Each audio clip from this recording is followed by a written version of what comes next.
Bien, bonjour à tous et bienvenue pour ce premier débat de ces 2 jours qui vont être passionnants et passionnés. On commence très fort avec ce thème « Changer tous les climats, tous acteurs d'un monde meilleur ». Alors, je voudrais vous présenter au moins 4 acteurs d'un monde meilleur. Sébastien Chabal, tout d'abord, ancien international de rugby, l'un des sportifs les plus populaires en France, sans successeur évident à ce jour, en tout cas jusqu'à ce que le rugby français réussisse à laver les affronts récents. Il est aussi président de Chabal Sport Citoyen, entreprise qui aide les collectivités locales dans le financement de terrains multisports. À côté de lui, Cynthia Fleury, qui est philosophe, psychanalyste, philosophe engagée, dirais-je, vice-présidente du collectif Europa Nova, vice-présidente du think tank de la Fondation Nicolas Hulot et membre du comité consultatif national d'éthique. Philosophe engagée et prolixe, très présente dans les médias. On l'a lu récemment à la suite des tragiques attentats du 13 novembre. Elle vient de publier un livre que je vous recommande. Je vais faire mon Bernard Pivot. Il le faisait d'habitude à la fin, moi je le fais au début. Les Irremplaçables, chez Gallimard, qui vient de sortir. Et je ne le présente pas pour faire de la promotion, mais parce que le thème qu'elle y traite a un étroit rapport avec le débat qui nous réunit aujourd'hui. Auparavant, elle avait publié un livre qui pourrait être aussi au cœur de nos discussions, La fin du courage. À l'autre extrémité de cette scène, Thibaut Guilhuy, qui était au départ un jeune diplômé d'école de commerce et qui était parti pour réaliser un parcours classique. Or, c'est tout le contraire qui s'est produit.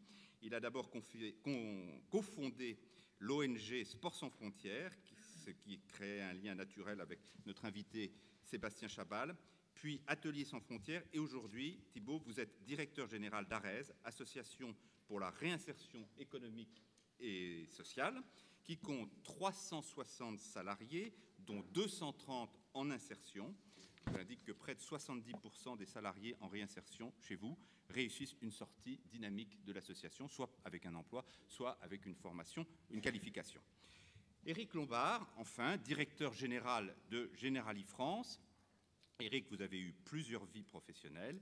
D'abord banquier à Paribas, puis à BNP Paribas. Membre de cabinet ministériel, notamment auprès de Michel Sapin, au ministère de la Justice et au ministère de l'Économie et des Finances.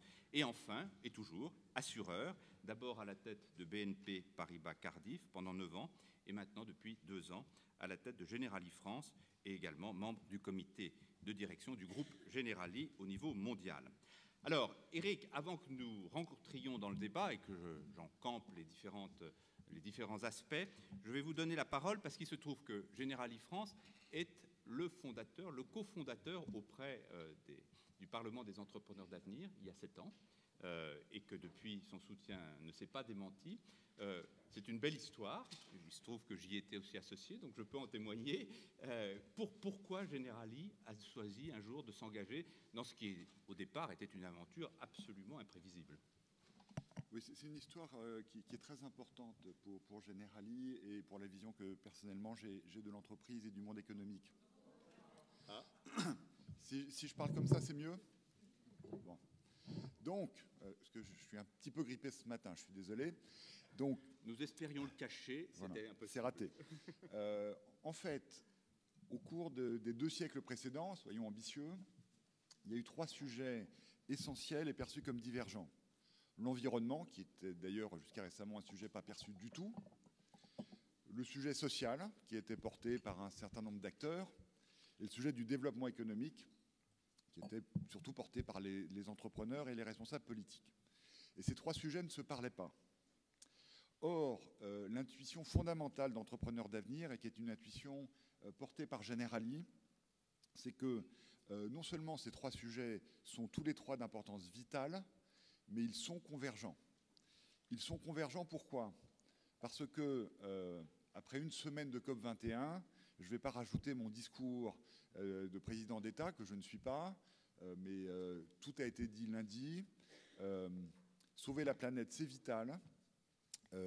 Réduire l'augmentation de la température du globe de moins de 2 degrés, c'est absolument vital. Nous n'avons qu'une planète.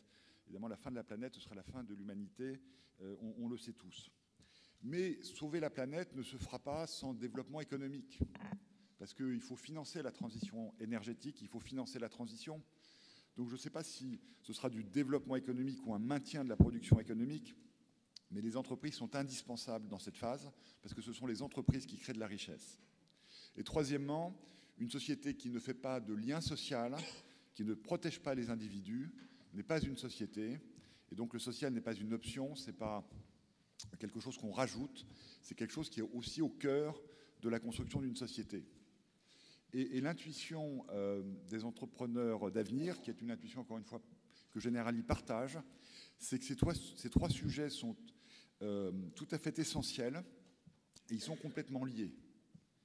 Et l'avenir économique va être porté par des entreprises qui seront préoccupées de protéger la planète et de lutter contre l'effet de serre, contre la pollution, contre toutes ces choses.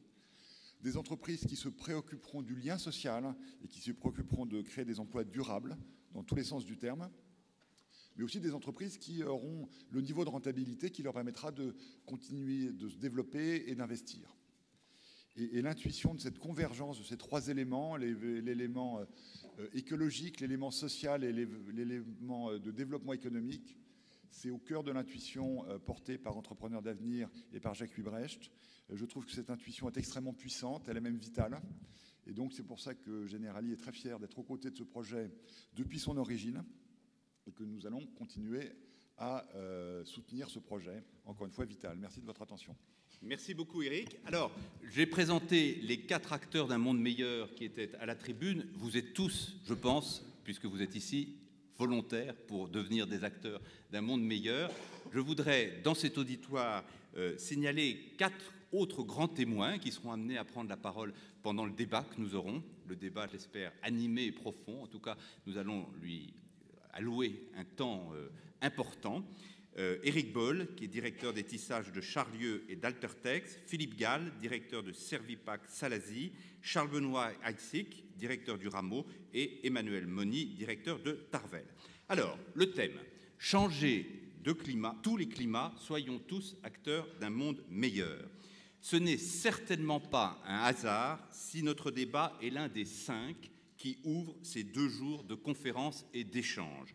Les organisateurs, Jacques Huybrecht en tête, ont souhaité que soit posée d'emblée la question de la responsabilité de l'individu dans la transformation du monde. Changer tous les climats, tout est dans ce tous. Climat politique, climat économique, climat social et bien sûr climat environnemental qui est dans tous les esprits en ce moment. Nos 4 invités incarnent chacun un de ces grands domaines. Le politique, qui les réunit d'ailleurs à peu près tous, l'intellectuel, le sportif, le chef d'entreprise, entreprise plus classique, mais je pense que ce mot serait rejeté par Eric, et entreprise d'insertion qu'incarne Thibault.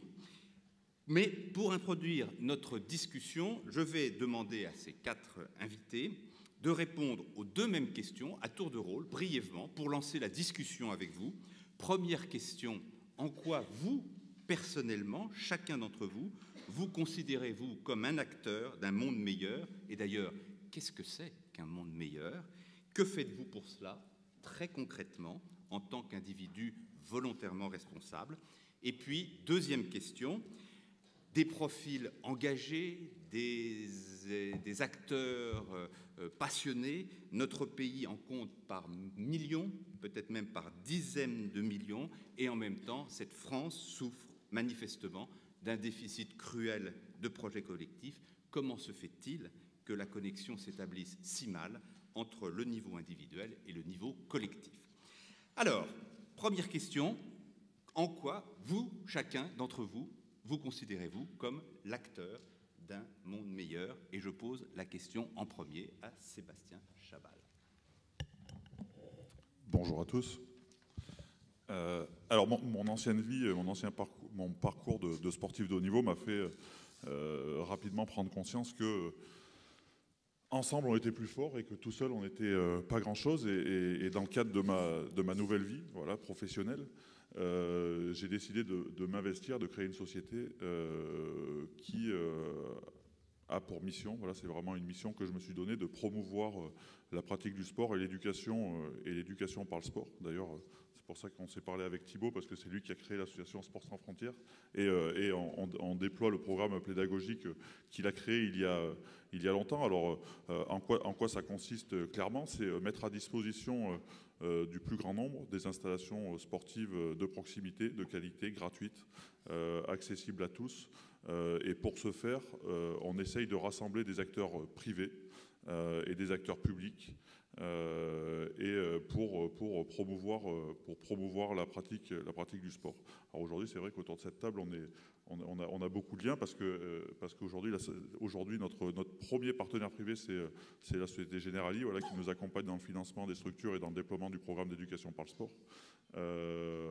Et c'est vraiment l'ambition, une ambition modeste, mais dans laquelle je suis engagé à 200%, de permettre à tout le monde de pouvoir pratiquer, de pouvoir échanger, de pouvoir avoir des moments de convivialité et en même temps de pouvoir parler de sujets de la vie de tous les jours, de sujets de société, et par ce faire de faire réfléchir les petits et les grands, et d'apporter ma petite pierre à l'édifice d'un monde meilleur. Voilà. Sébastien, on sait tous que pour les grands sportifs, et j'allais dire, plus ils sont grands, plus c'est compliqué, la question de l'après est très difficile. Comment vous êtes venu l'idée, j'allais dire presque la vocation, de vous engager dans cette activité? En quoi vous vous êtes dit, après une expérience exceptionnelle de sportif, je décide de renverser la table, de faire tout autre chose dans ma spécialité? Comment vous êtes venu cette sorte de vocation, d'idéal? C'est venu assez naturellement parce que le sport m'a construit en tant qu'homme, en tant qu'athlète, mais aussi en tant qu'homme. Et je suis arrivé dans le milieu professionnel du rugby un peu par hasard. J'ai eu une très belle carrière, je me suis amusé. Mais avant, je travaillais. Voilà, j'étais tourneur-fraiseur, donc la vraie vie et la vie de 99% des Français, je la connaissais, je l'avais vécue. Et je savais qu'il fallait que j'ai une activité. Donc aujourd'hui, voilà, j'essaye de mettre aussi ma notoriété au service d'une cause qui me passionne, le sport. Et je pense le seul vecteur qui réussit à tous nous lier. En tout cas, quand on met sa paire de baskets et son short, on part tous sur la même ligne de départ. Et on a tous les mêmes chances au départ d'y arriver et de partager des bons moments, en tout cas se faire plaisir et se faire du bien. Donc voilà, c'est venu assez naturellement. Alors après, c'est des rencontres. Voilà, j'ai un beau-frère qui est dans cette activité depuis très longtemps. On était tous les deux dans le sport et puis on a décidé de faire un métier qui existait, mais différemment, en faisant la promotion du sport et en amenant des acteurs privés au soutien des services publics. Très bien. Merci Sébastien Chabal. Alors, je me tourne maintenant vers Thibaut Guilhuy. Donc, Arez, entreprise d'insertion importante maintenant, en nombre et par les résultats qu'elle obtient. Vous, personnellement, Thibaut, comment vous avez décidé un jour d'essayer de devenir l'acteur d'un monde meilleur? Et d'ailleurs, peut-être que vous pourriez nous dire, pour vous, ça serait quoi un monde meilleur? Ouais. On a une philosophe à notre table, mais ça serait trop simple si c'est à elle que je posais la question. C'est pour ça que la question m'inquiète doublement. C'est en plus de ça les psychanalystes. Donc, il n'y a pas de divan. Il n'y a pas de divan. Bon, mais enfin, cela dit, maintenant que je me suis fait un copain avec Sébastien Chabal, je me sens un petit peu plus en sécurité avec vous.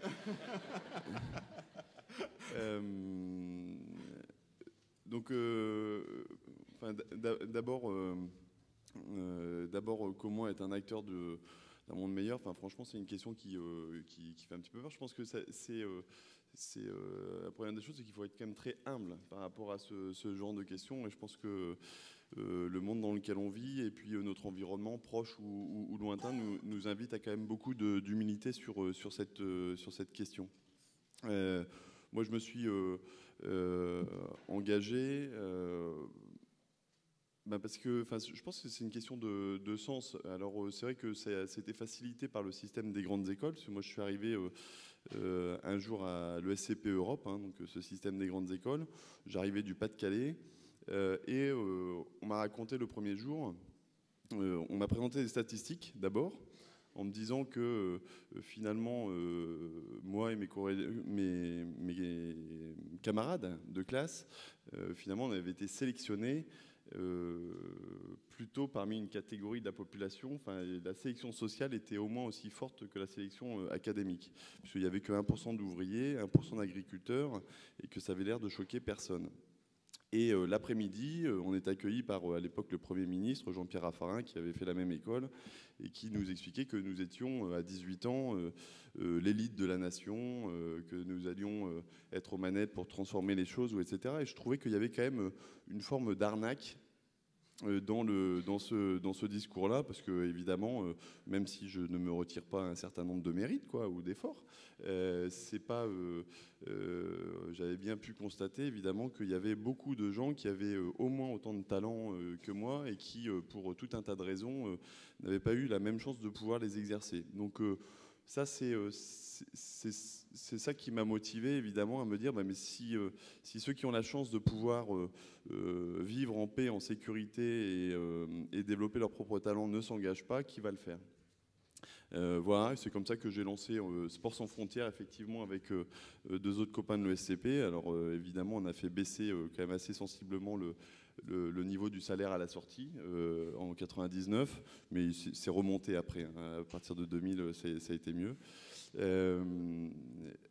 En me disant, j'avais commencé moi à travailler plutôt avec les gamins des rues en fait à Calcutta. Mais je me suis dit, mais j'ai dans les mains, on m'a donné dans les mains la capacité à développer des entreprises, et l'entreprise c'est une belle chose. Enfin, c'est entreprendre. Entreprendre, c'est une magnifique aventure. C'est comment créer des richesses, mais quelle sorte de richesse? C'est ce que disait Éric Lombard. Hein, si les richesses se limitent à la dernière ligne du compte de résultat et puis au TRI, au taux de rendement interne à 15%, évidemment, je trouvais que cette vision de l'entreprise était un peu asséchée. C'était quand même, malgré tout, sans vouloir caricaturer, celle qui nous était présentée à l'époque. Non, l'entreprise, c'est le moyen d'agir, d'infléchir, de transformer les choses avec un collectif. Et agir sur le social. Et c'est comme ça que je me suis lancé dans l'entreprise d'insertion, enfin dans ces entreprises d'insertion. Alors, on n'est plus 300... Au moment où il n'y en avait pas beaucoup, hein, où ça commençait. Oui, mais ça a été créé en fait par des éducateurs hein, dans les années 70, en se disant, éduquer des gens s'il n'y a plus de boulot, on va se prendre en main et on va devenir des entrepreneurs. S'il n'y a pas de travail, on va le créer. Et c'est comme ça que c'est né. Et donc moi, je m'inscris dans cette lignée de ces entrepreneurs éducateurs, qui sont deux dimensions qui sont importantes à cultiver et que je pense n'importe quel entrepreneur en fait se doit de cultiver. Parce que manager, c'est aussi ça. Alors on n'est plus 360 salariés, on est 500 salariés maintenant, mais on a toujours une communication qui est à la remorque de nos actions. Donc à la limite, je vois ça plutôt comme un bon signe. Donc ARES, c'est quoi? Ça a une seule mission, c'est de permettre à des personnes vulnérables, en situation fragile, pour tout un tas de raisons, le handicap, un accident de vie, des gens qui arrivent, on parlait des réfugiés, évidemment, on a un certain nombre de réfugiés qui arrivent chez nous. Enfin bref, il y a plein de raisons qui font qu'à un moment donné, on se retrouve dans une nasse. Et donc nos entreprises, elles ont pour vocation de permettre à chacun de retrouver son autonomie, sa dignité, par le travail. Et donc on donne un boulot d'abord. Donc voilà, on réalise plein de services, dont un petit peu pour Generali, j'espère beaucoup plus demain d'ailleurs. C'est d'abord un travail, une performance économique qu'on construit parce qu'on ne cherche pas l'aumône, évidemment. Vous êtes profitable. On est profitable et on vit principalement de notre chiffre d'affaires, sauf qu'à la différence d'une entreprise bien gérée, on se sépare en permanence de nos meilleurs éléments, parce qu'on est ravis de les voir partir pour aller travailler dans une entreprise classique, et puis pouvoir réembaucher. Ce qui est le cas de 70% d'entre eux à peu près. Ce qui est le cas d'à peu près 70% d'entre eux. Et donc, voilà, l'économique au service d'une cause, c'est ça l'entrepreneuriat social. Et effectivement, il ne faut pas créer des ponts. Je pense qu'il y a une porosité qui se construit, et c'est ce à quoi participent en fait les entrepreneurs d'avenir. C'est l'idée des entrepreneurs d'avenir. Et ce que décrivait très bien Monsieur Lombard, c'est de réconcilier l'économique, le social et l'environnemental, et d'arrêter de dissocier ces deux mondes. Merci Thibault. Éric, Même question, mais peut-être avant de rentrer justement sur votre témoignage, vous vous sentez de la même famille que Thibault en tant que chef d'entreprise, ou son entreprise est tellement particulière que vous voyez trop de différences pour vous sentir exactement de la même tribu, j'allais dire? Alors, je me sens deux fois de la même famille. D'abord parce que j'ai moi aussi fait une grande école, comme on dit en France, et que c'est vrai qu'on n'est plus capable en France d'assurer la mobilité sociale par la formation. Et ça, c'est vraiment un sujet qui est grave. Et donc, je partage ce qu'a dit Thibault sur cette question. Il y a de moins en moins de mixité sociale dans l'origine des élites. Et c'est un sujet important. Enfin, ce n'est pas le sujet du jour. Alors, comme acteur, sur l'autre question... En quoi vous considérez-vous comme l'acteur d'un monde meilleur, parmi beaucoup d'autres, mais qui est néanmoins engagé? Moi, je ne fais pas de différence, effectivement, entre les formes des entreprises. Je veux dire, toutes les entreprises contribuent à leur façon au développement économique et au développement des personnes. C'est un des rôles importants des entreprises. Et après, on peut être dans une forme d'entreprise solidaire, d'entreprise de développement durable, d'entreprise capitalistes, d'entreprises mutuelles, enfin tout ça sont des formes, et c'est cette diversité, c'est une richesse, et effectivement je pense que c'est la même famille des entrepreneurs. Alors si on en vient à la question plus précise, et là je m'exprimerai en tant qu'assureur, parce que la beauté du métier d'assureur, c'est que précisément on est au cœur de ces problématiques, et je vais en donner trois exemples très rapides, bien que je sois intarissable sur ce sujet. Le premier, c'est en matière de prévention. Je donne un exemple. Vous avez tous suivi malheureusement le drame qui s'est abattu dans le sud-est de la France au début du mois d'octobre, où il y a eu une vingtaine de morts. Il y a eu ces pluies diluviennes. Il y a eu 200 mm de pluie, c'est-à-dire c'est presque le tiers de ce qui tombe sur la région parisienne en un an, et ça s'est tombé en une nuit. On a une équipe qui fait de la modélisation avec un climatologue, un géologue et un géographe, et on essaie de regarder comment les différents territoires sont plus ou moins soumis à des dangers en cas de pluie ou en cas de montée des eaux, parce que naturellement, malheureusement, le réchauffement climatique, c'est aussi la montée des eaux. Et de ce côté-là, on a un rôle très important. Les assureurs ont été des lanceurs d'alerte sur le climat depuis très longtemps, parce qu'en tant qu'assureurs, nous savons bien que le climat se dégrade et que les catastrophes naturelles se multiplient et que c'est un coût pour la collectivité. Les assureurs ne sont que la mutualisation de ce coût, mais ce coût, naturellement, est reporté après sur les assurés. Donc, la prévention est un de nos rôles très importants, et puis aussi pour préparer les personnes au comportement à avoir en cas de difficulté. Ce qui a été frappant dans ce qui s'est passé dans le Sud-Est, c'est que beaucoup de personnes ont eu malheureusement un réflexe tragique d'aller chercher leur voiture dans leur garage. Franchement, une voiture, on s'en fout un peu en général, et ont perdu la vie à cause de ça, parce que le garage a été submergé. Donc il faut aussi que les personnes apprennent comment faire en cas de difficulté. Ça fait partie de notre rôle, et on le fait également avec les entreprises, naturellement. La prévention, la démarche de prévention des risques avec les entreprises, elle est très importante. On a un deuxième levier qui est extrêmement puissant, c'est que, comme vous savez, nous gérons l'épargne de beaucoup de Français pour ce qui concerne la France, mais dans le monde. Mais en France, les assureurs gèrent 1600 milliards d'euros d'actifs. C'est l'équivalent du PIB français, presque. Enfin, le PIB est à 2000 milliards. Et ça nous donne une responsabilité et un levier de transformation.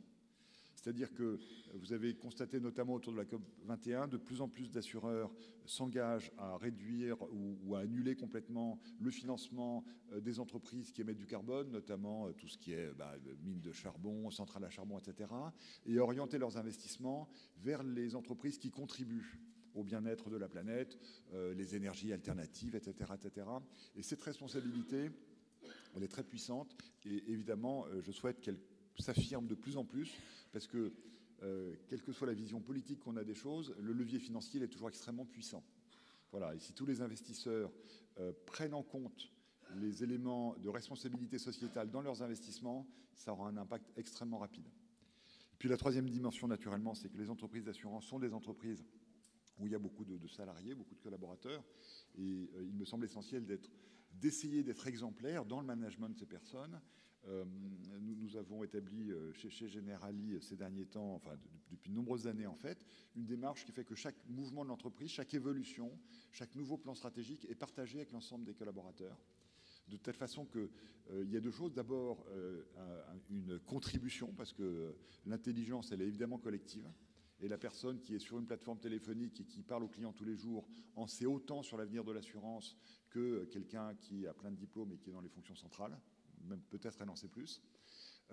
Et puis avoir un échange qui permet le partage et qui permet que l'entreprise, qu'elle soit de quelques collaborateurs ou de plusieurs milliers de collaborateurs, ce qui est le cas de Generali en France, avance de façon unifiée dans un projet partagé, parce que l'entreprise, c'est d'abord des personnes autour d'un projet. Voilà, je ne suis pas plus long. Est-ce que, Éric, vous pensez qu'aujourd'hui, l'opinion, la population est convaincue que l'entreprise en général peut véritablement jouer un rôle positif en faveur d'un monde meilleur, ou est-ce que c'est encore assez controversé ou ambigu, ce jugement-là? Non, mais c'est une très bonne question, mais les chefs d'entreprise n'ont pas fait leur job, pour le dire très simplement. C'est-à-dire qu'il y a eu depuis de trop nombreuses années une présentation de l'entreprise comme étant un projet qui visait à augmenter les bénéfices. Bon, oui, c'est nécessaire. Je vais pas, vous ne me croiriez pas si je vous disais que ça ne compte pas. Mais ce n'est pas ça le projet d'une entreprise. On ne fait jamais progresser une entreprise autour de ce projet-là. On fait progresser une entreprise autour d'un projet partagé, qui est un projet autour des clients et autour du développement des collaborateurs. Et si ce projet fonctionne, eh bien, selon le type d'entreprise, ça produit soit des résultats, soit du bien social, soit du bien collectif. Et donc, il y a eu vraiment une erreur de communication grave, peut-être aussi qui est liée à la différence de modèle économique entre les pays anglo-saxons et les pays d'Europe continentale. C'est-à-dire que dans les pays anglo-saxons, c'est un modèle qui fonctionne assez bien, en fait. Il y a une acceptation de ce projet d'entreprise-là. En Europe continentale, ça ne marche pas du tout. Et donc, je pense que les chefs d'entreprise ont une responsabilité qui est d'expliquer quel est le projet de l'entreprise, qui, encore une fois, est un projet collectif dont le profit est la résultante, mais pas l'objectif. Très bien. Alors, pour conclure ce premier tour de table, je me tourne vers Cynthia Fleury, que j'interroge en dernier, ce qui est une offense à la galanterie, et ce qui est doublé d'une offense dans ce pays qui chérit la philosophie et qui la porte si haut. Mais je trouvais que c'était intéressant que vous interveniez en dernier. Le propre des entrepreneurs d'avenir, c'est de faire tomber toutes les frontières entre les entreprises classiques, les entreprises d'insertion, les sportifs. Et donc, on ne va certainement pas opposer l'intellectuel aux hommes ou femmes de terrain. Mais comment vous, justement, en tant qu'intellectuel engagé, vous êtes véritablement l'actrice d'un monde meilleur? Donc moi, je suis enseignant-chercheur et psychanalyste. Et on va dire que mon premier travail, et en tant qu'enseignant-chercheur et en tant que psychanalyste, c'est de rendre un individu capacitaire. Voilà. Donc, rendre un individu capacitaire au moment de l'école, c'est créer chez lui un désir de connaître, un désir d'apprendre, un désir d'inventer, un désir d'agir, de voir comment à la fois il va pouvoir structurer et son récit individuel et son récit collectif, participer d'un engagement plus global, et de faire émerger ça, un phénomène d'autorisation. L'autorisation, c'est bien, mais après la capacité, donc la méthodologie, la manière de faire que ce qu'il y a dans sa tête, à un moment donné, devienne une réalité et il devient agent. Ça, c'est mon travail en tant qu'enseignant-chercheur. Mon travail en tant que psychanalyste, c'est quasiment la même chose, sauf qu'il arrive généralement un peu plus tard, quand un individu a pris quelques premières claques dans la vie. Bon, il est fatigué et il arrive dans mon cabinet et généralement, il y a un phénomène de découragement et donc le travail va être de lutter contre ce découragement, de lui permettre de sublimer ça et donc de redevenir, alors qu'il est vulnérable, capacitaire. Voilà. Donc, en gros, un individu capacitaire au sens d'Amartya Sen, c'est comment je transforme les ressources qui sont à la disposition. Faut-il encore que je comprenne qu'il y a des ressources? Donc, comment je transforme ces ressources en ressources existentielles, c'est-à-dire c'était des ressources matérielles, et puis tout d'un coup, j'en fais quelque chose qui vient transformer le monde et ma vie. Voilà, moi c'est ça mon job, mon travail. Bon, ensuite sur la question du monde meilleur, je dirais que tout simplement notre travail à tous, c'est de ne pas renforcer les dysfonctionnements individuels ou collectifs. Voilà, c'est-à-dire de ne pas de créer des processus de résistance au cycle de haine et au cycle de ressentiment. C'est ça déjà une boussole, parmi d'autres, hein, mais en tout cas, moi, c'est une des boussoles qui m'anime, ou alors on pense que l'être est naturellement haineux. Mais ce n'est pas aussi simple que ça. Il y a un conflit psychique, effectivement, à l'intérieur des êtres, on le sait très bien, mais très souvent, on peut déconstruire la haine. Et donc, d'une certaine manière, en tout cas, je pense que c'est plus régulateur de penser que oui, nous pouvons travailler à créer des mécanismes de résistance contre les cycles de haine et de ressentiment. Voilà, en gros, ce que je fais. Et comment fait-on? C'est un très beau programme, même si vous le présentez un peu comme un programme minimal, ne pas renforcer ces cycles de haine. Comment, concrètement, vous, Cynthia, vous agissez pour ça? Moi, j'agis, je vous dis, non, mais en tant tant que que... votre métier, mais même en tant qu'intellectuel engagé. Alors après, il y a tout le travail qu'on peut faire en tant que débat public. Je vais répondre différemment à votre question. Moi, si avant ma mort, je vois émerger différentes choses, je vais vous dire lesquelles, j'aurais le sentiment d'avoir participé à une transformation, une évolution. La première chose, je le dis souvent, mais ça me paraît déterminant dans cette histoire, créer un revenu universel, créer une allocation universelle, française d'abord peut-être, européenne. Pourquoi? Parce que si vous voulez créer de la capacité, si vous voulez créer un individu capacitaire, si vous voulez créer une citoyenneté capacitaire, il faut tout bêtement créer la modélisation économique de cette citoyenneté capacitaire. Autrement dit, du temps pour faire ça. Du temps pour participer au fait à un travail autour du climat, un référendum, un travail autour du lanceur d'alerte, que sais-je. C'est-à-dire devenir citoyen, c'est un travail. Si c'est un travail, il faut le rémunérer. Et ça, c'est la création de temps citoyen dans les entreprises, par exemple, ou c'est tout simplement la création d'une allocation universelle. Donc ça, si avant ma mort, ça existe, je trouverais que, entre guillemets, j'ai pas perdu mon temps. Non pas moi seul, en plus, moi je suis très sympathique avec moi-même, c'est-à-dire que tout camarade qui a envie d'y aller et qui marchera, je trouve que j'aurais quasiment fait le job aussi. Donc vous voyez, je suis très ouverte, j'ai pas du tout de sentiment propriétaire, donc le but c'est que ça existe. Une autre chose qui peut aller dans ce même sens, je ne crois pas, si vous voulez, et là aussi, alors c'est plus utopique, mais moi, mon premier sujet, c'est quand même la gouvernance démocratique. C'est-à-dire comment on invente la souveraineté démocratique aujourd'hui avec le maintien des États-nations, parce que c'est un cadre de légitimité, et en même temps, ce cadre de légitimité manque d'efficacité. Donc, comment on invente ces combinaisons de souveraineté démocratique entre un État-nation et ce qui se joue ailleurs, la gouvernance mondiale, la société civile, les entreprises. Moi, je suis persuadée que les entreprises sous-investissent leur puissance d'agir au niveau d'acteurs publics. Je pense que ce sont des acteurs considérables et je suis absolument heurtée de voir qu'ils tardent à comprendre cela, parce que c'est des petits laboratoires et ils ont une capacité à la fois de contagion très très forte. Et aujourd'hui, on voit très très bien, si vous voulez, je vous donne un exemple sur une déclaration très intéressante qui vient de se faire, la déclaration de New York. La déclaration de New York, elle associe, je vais redire ce que c'est, elle associe des acteurs qui normalement n'ont pas des niveaux commensurables, des ONG, des États, des peuples indigènes, des lanceurs d'alerte avec des associations spécifiques, bien évidemment des acteurs économiques, et tout ce petit monde-là décide, ils sont plus de 150, de dire nous créons un accord contraignant, donc un accord contraignant normatif haut, sur moitié moins de déforestation 2020, fin de la déforestation 2030.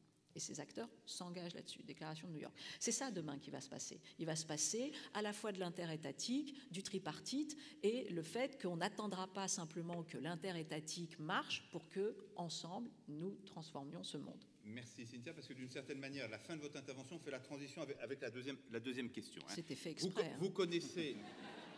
Nous n'avions rien préparé. Vous connaissez maintenant bien les 4 personnes qui sont en face de vous dans une présentation dynamique. On va maintenant venir à la deuxième question. Les 4 acteurs aujourd'hui qui sont ici, ils ne sont pas seuls. Vous en êtes aussi. Il y en a des centaines de milliers, des millions en France, des dizaines de millions et des milliards dans le monde. En France, comment se fait-il, alors même qu'au niveau micro, il y a tant d'initiatives, tant d'énergie, tant d'idées porteuses et nouvelles, comment se fait-il que l'agrégation de tout ça se fasse aussi difficilement, que le pays, la France, peine à se donner un projet collectif, que les rapports y soient parfois compliqués, difficiles, parfois très conflictuels, que l'appartenance ou l'identité des gens soit si fragile par moment, ou qu'en tout cas ils en aient ce sentiment-là. Comment on passe de l'individuel au collectif? Éric, j'ai envie de vous donner la parole en premier parce que d'une certaine manière, vous avez été interpellé un tout petit peu par Cynthia sur le fait que l'entreprise était encore un peu en dessous de ce qu'on pouvait attendre d'elle pour justement créer ce collectif. Oui, je suis d'accord avec ça, mais par ailleurs, je ne pense pas que l'entreprise ait un rôle direct à jouer dans le débat démocratique. Et même, ce serait dangereux qu'elle joue un rôle trop important compte tenu précisément de ses moyens. Le débat démocratique, c'est les individus dans la société. Alors, pourquoi est-ce que le débat démocratique produit si peu de résultats jusqu'à ce jour?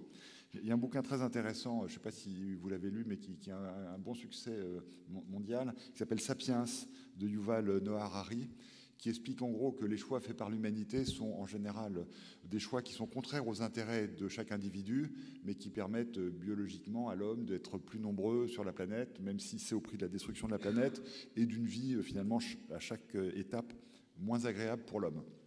C'est intéressant. Alors, comment est-ce qu'on va à l'encontre de ça?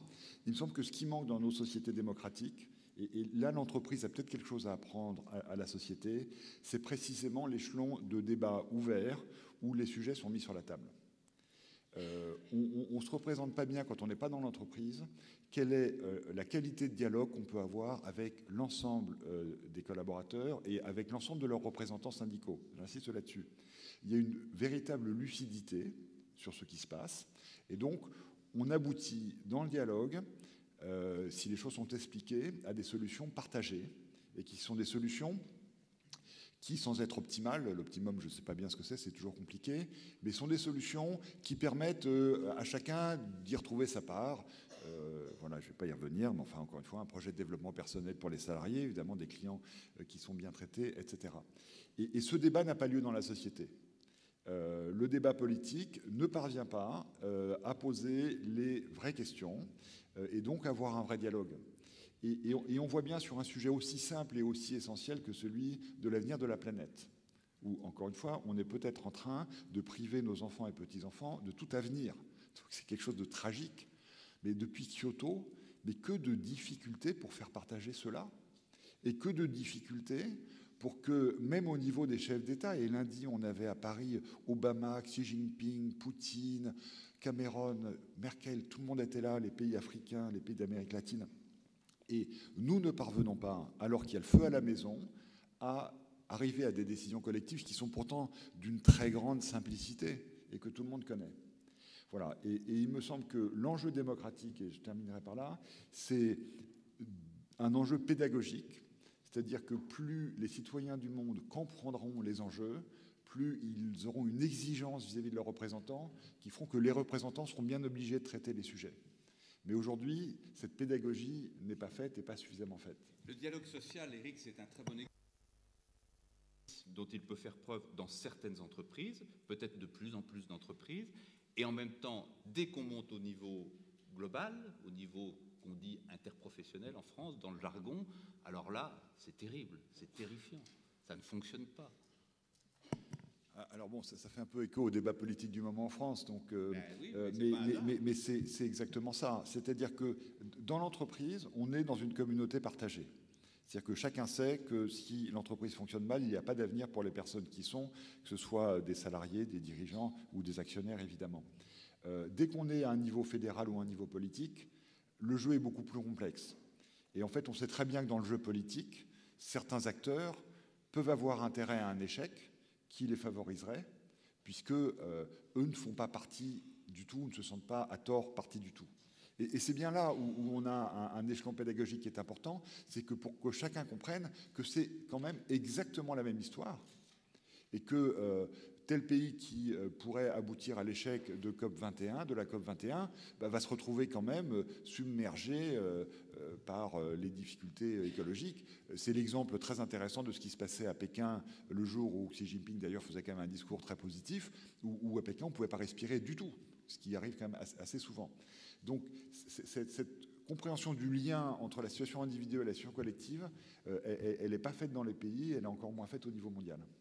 Sébastien. Je vais commencer tout à l'heure en disant, moi, ce que je sais faire, c'est du collectif. Une équipe de rugby, c'est d'abord du collectif. Alors, c'est que du collectif. C'est un petit peu plus compliqué, probablement, de bâtir un projet de pays ou un projet d'entreprise ou un projet de planète que de coacher une équipe de rugby, encore que. Mais comment vous, avec cet œil aiguisé sur les vertus du collectif, vous voyez des petits changements qui pourraient s'opérer dans le fonctionnement de la société, qui permettraient justement de transformer toutes les énergies positives individuelles en un projet collectif qui ressemble à quelque chose? Déjà, je pense que dans tout ce qu'on a entendu, on a parlé beaucoup d'information, de communication, d'échanges, et arrêter aussi, parce qu'on parle d'entrepreneurs aujourd'hui, d'entrepreneuriat, arrêter d'opposer l'entreprise sous toutes ses formes, avec les actions qu'elles peuvent mener, parce que souvent on pense que c'est intéressé, on pense que c'est à but lucratif, et alors qu'une multitude d'entreprises sont juste là parce qu'elles ont un ADN différent des autres, d'une entreprise capitalistique, et qu'elles ont envie de servir la cause générale. Donc je pense qu'il faut vraiment qu'on arrête d'avoir cette idée préconçue que l'entreprise est juste là pour générer du fric et puis pour enrichir les actionnaires, les propriétaires. Donc voilà, ça c'est une des raisons. Et je pense aussi, moi je suis aujourd'hui ici avec vous, d'ailleurs en haut, j'aurais été très bien en bas aussi, parce que j'apprends et je m'informe et j'écoute ce que tout le monde dit. Je pense que moi, dans ma vie, j'ai été un bon sportif de haut niveau, mais je sais l'entreprise, je viens d'y plonger dedans, et puis pour essayer d'avancer, pour essayer de me construire, je m'informe, je communique avant de prendre une décision. Après, j'assume la décision que je prends, mais je pense que déjà la prise d'information et la communication est la base de tout projet que l'on imagine devenir un beau projet d'entrepreneuriat, et encore plus beau si derrière il y a un acte citoyen où on peut servir une cause qui nous est chère. Chabal Sport Citoyen, c'est tout jeune, mais il y a combien de personnes autour de vous? Le collectif de Chabal, c'est combien de personnes? En interne, on est 5, 6 aujourd'hui, mais on travaille en partenariat avec des entreprises sur tout le territoire. On travaille avec Play International, voilà, une petite ONG. On travaille avec des partenaires privés. Donc si on rassemble tous... si on essaye de rassembler les gens de tous les niveaux, de différents domaines, parce que voilà, je vais reprendre la phrase par laquelle j'ai commencé. Je pense qu'ensemble on est plus fort et ensemble on peut aller plus loin.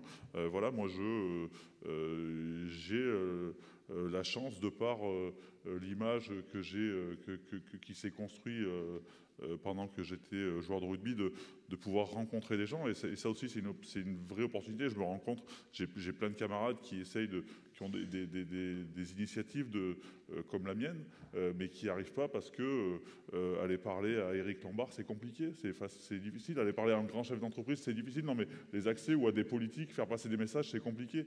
Moi, j'ai cette chance d'avoir une image qui ouvre des portes plus facilement, et qui fait que les projets peuvent être portés et peuvent avoir plus d'écoute. Alors, je donnerai la parole au dernier chef d'entreprise tout à l'heure, à Thibault. On va donner la parole à Cynthia, comme ça bouscule un peu l'ordre de la première question.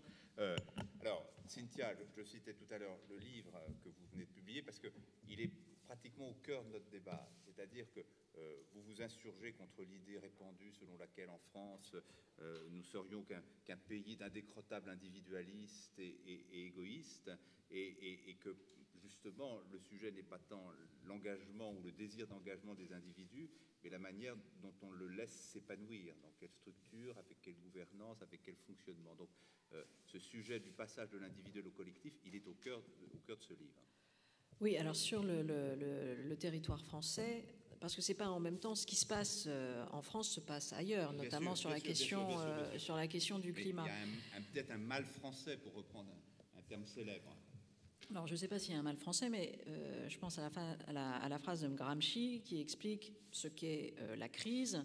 C'est le sentiment qu'un vieux monde se meurt et que le nouveau tarde à venir. Et en gros, c'est un petit peu ce que ressentent les Français, c'est-à-dire le sentiment que quelque chose disparaît, et hélas, qu'ils n'arrivent pas à construire de l'issue, qu'ils n'arrivent pas encore à voir quelles sont les légitimités nouvelles, à la fois les principes de reconnaissance dans lesquels ils vont se reconnaître, et le sentiment, encore une fois, d'avoir un destin qui n'est pas simplement un déclassement. Bon. Et ça, c'est vrai que c'est une constante. Maintenant, sur le territoire français, quantité d'initiatives concernant l'économie sociale et solidaire, concernant l'innovation numérique, concernant l'innovation scientifique existent. Je dis souvent, la France n'est pas du tout le premier pays en termes de dépôt de brevets. Hein, les États-Unis et la Chine, effectivement, sont considérables. Mais l'Europe est le premier territoire d'open innovation. La France, premier territoire des Fab Labs.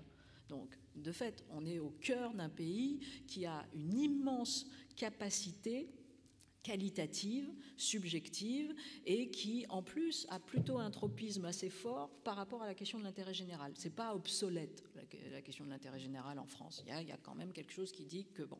Donc, il y a des choses. Maintenant, sur la question du climat, il y a des points spécifiques qui sont qu'il y a un dogme de la croissance très fort. Donc il y a une complexité, pas spécifiquement qu'en France, mais partout ailleurs, remettre en cause ce modèle n'est pas simple. Tout à l'heure, Éric Lombard disait qu'il y a un problème de pédagogie. Il a raison, il y a un problème d'acculturation scientifique, sauf qu'il y a un double problème.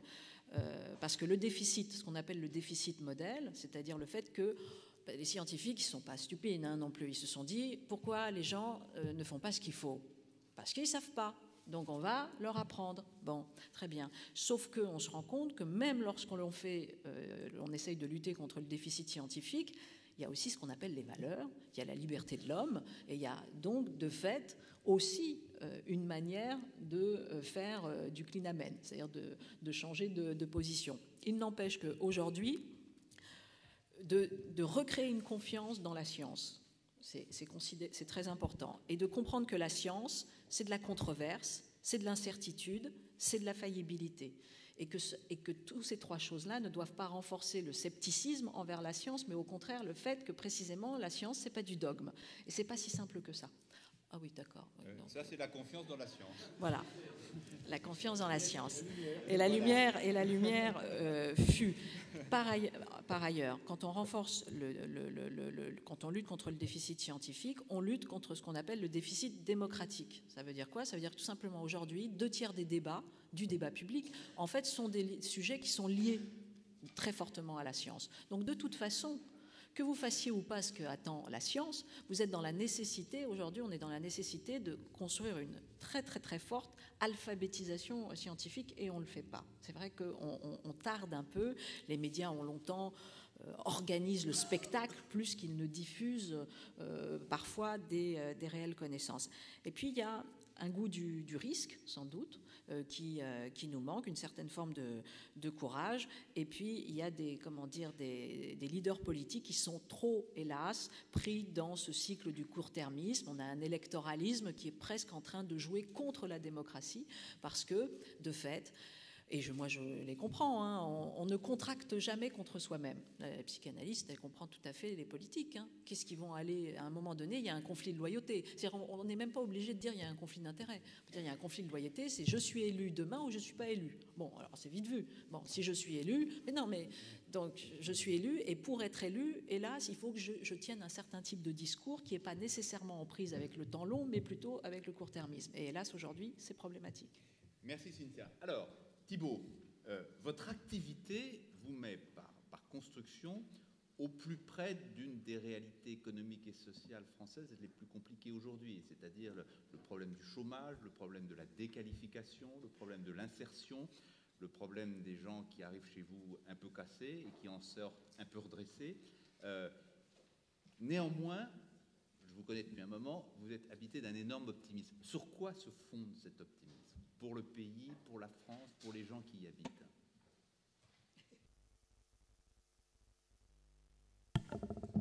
je vais parler dans le micro, ça sera peut-être plus efficace. Sur quoi se fonde cet optimisme? Franchement, j'en sais rien. Ce qui est certain, c'est que s'il y a bien quelque chose, à mon avis, qui traverse les temps, c'est que le pessimisme est de raison, et on a toutes les raisons d'être pessimiste, et l'optimisme est de volonté, et il y a énormément de choses très positives qui se passent et dans notre pays et dans le monde.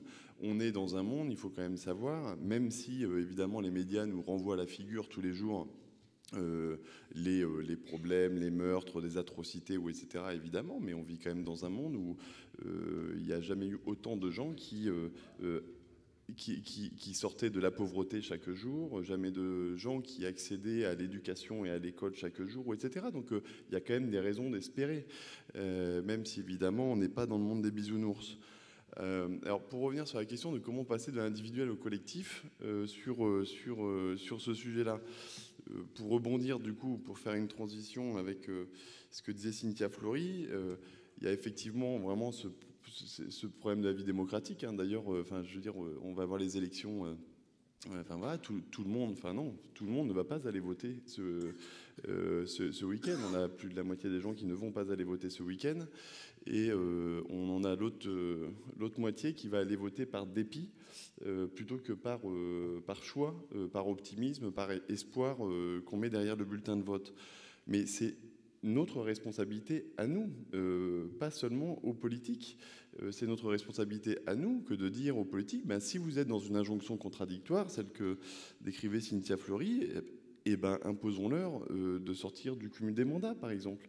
Et comme ça, ils n'auront plus à penser à leur réélection. Donc, c'est qu'est-ce que nous faisons citoyens chacun, quelle nature, quel engagement on a pour bousculer, une fois qu'on a fait le constat, qu'on a analysé le problème, comment on le règle. Donc, il y a vraiment cet enjeu de démocratie. Il ne faut quand même pas oublier. On a tendance à oublier comme c'est précieux d'avoir la liberté de choix. Le deuxième enjeu collectif, il est dans l'éducation. L'éducation par le sport, l'éducation sous toutes ses formes. On voit bien que c'est quand les gens ne savent pas, qu'ils ignorent, qu'ils ne se connaissent pas, que les tragédies, les atrocités ou ce pourquoi nous, aux entrepreneurs d'avenir, on se lève. Donc l'enjeu de l'éducation au plus jeune âge, c'est important. Et donc moi d'ailleurs, pour essayer d'être un acteur meilleur, ma première préoccupation, ma première inquiétude et ma première passion, c'est évidemment déjà de faire en sorte que mes enfants grandissent et de leur apporter une éducation, une confiance, un avenir. Et je pense que c'est important d'investir dans l'éducation, ce qu'on fait à mon avis pas assez. Il y a d'autres choses qui sont assez positives. Moi, j'aime bien la réaction de Matteo Renzi face au terrorisme. Pour 1 euro que je mettrais en plus sur la sécurité, je mettrais 1 euro en plus dans la culture. On vit dans un monde où la place de la spiritualité, au sens large, la place de la culture, c'est comme si c'était du superflu. Mais c'est pas du superflu. Moi, je me souviens au contraire, plus on est dans une situation de fragilité, et plus on a besoin d'accéder à une spiritualité collective, d'être tourné vers les autres, etc. Quand on a monté Sport sans frontières, c'était en même temps effectivement d'aller permettre à des gamins à l'autre bout du monde de pouvoir accéder à l'éducation par le sport. Mais pour moi, c'était un levier d'insertion pour les gamins des quartiers, les petits caïds qui arrivaient généralement chez nous. Je leur disais, mais on va partir à Calcutta, on va partir au Brésil, on va faire des chantiers humanitaires, et donc tu vas aller t'occuper de gens qui sont plus en difficulté que toi. Donc tu fais ce que tu veux, mais ça impose une certaine responsabilité, une exigence. Et c'était un ressort formidable. Tout le monde a des ressorts formidable à l'intérieur de soi. Il suffit juste après d'ailleurs de faire confiance, d'être dans une logique d'exigence, mais aussi de respecter. Voilà. Donc ça c'est vraiment important. C'est quelle place on donne à la spiritualité, à la culture. Et puis le dernier point, c'est l'économie, parce qu'on est sur. C'est les exemples que donne sur Entrepreneurs d'avenir, c'est que l'entreprise moi j'aime bien quand Sébastien Chabal, il dit, tiens, la mission de ma Chabal SARL, enfin je ne sais pas si c'est une SARL ou SAS, enfin peu importe, mais c'est de favoriser l'accès à l'éducation par le sport. Ça ne veut pas dire qu'évidemment, il faut qu'il fasse des bénéfices, il faut qu'il développe son chiffre d'affaires, etc. Mais à la fin, c'est qu'est-ce qu'on en fait de ça? Et ça, c'est un dernier exemple de l'actualité. C'est quand même, moi, je suis, je pense, capitaliste marxiste. Comme Mark Zuckerberg, d'ailleurs, finalement, puisque... mais votre femme ne vient pas d'accoucher. Il y a 3 mois. Ah, ouais, bon. Elle s'appelle Clara. Alors, mais ça aussi, je pense que même s'il y a peut-être des intérêts, certains diront il y a des intérêts, il y a des calculs, il y a tout ce que vous voulez, mais c'est intéressant que Warren Buffett, que Bill Gates, que Mark Zuckerberg, qui sont quand même au cœur de la création de richesses, du capitalisme, etc., reconnaissent eux-mêmes et actent d'une certaine manière que cette richesse créée ne leur appartient pas. En tout cas, bon, ils en gardent 1%, certains diront que ça fait quand même 500 millions d'euros, ça suffit pour éduquer ses enfants et puis se payer des bonnes vacances, mais c'est quand même 99%, ça veut dire que c'est acté, c'est un message qui est envoyé au monde, que cette richesse créée ne leur appartient pas à eux individuellement. Je pense que c'est intéressant de retenir ce message-là en ce moment. très bien.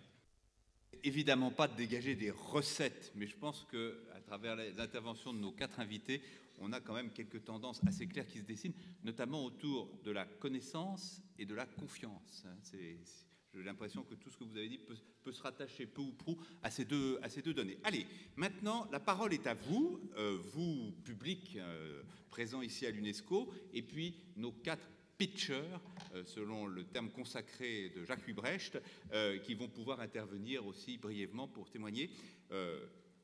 En présence de Sébastien, je vais dire, le ballon doit circuler très vite. Question courte, réponse très brève aussi, pour que tout le monde puisse s'exprimer. Qui veut ouvrir le débat? Je vois madame, très bien.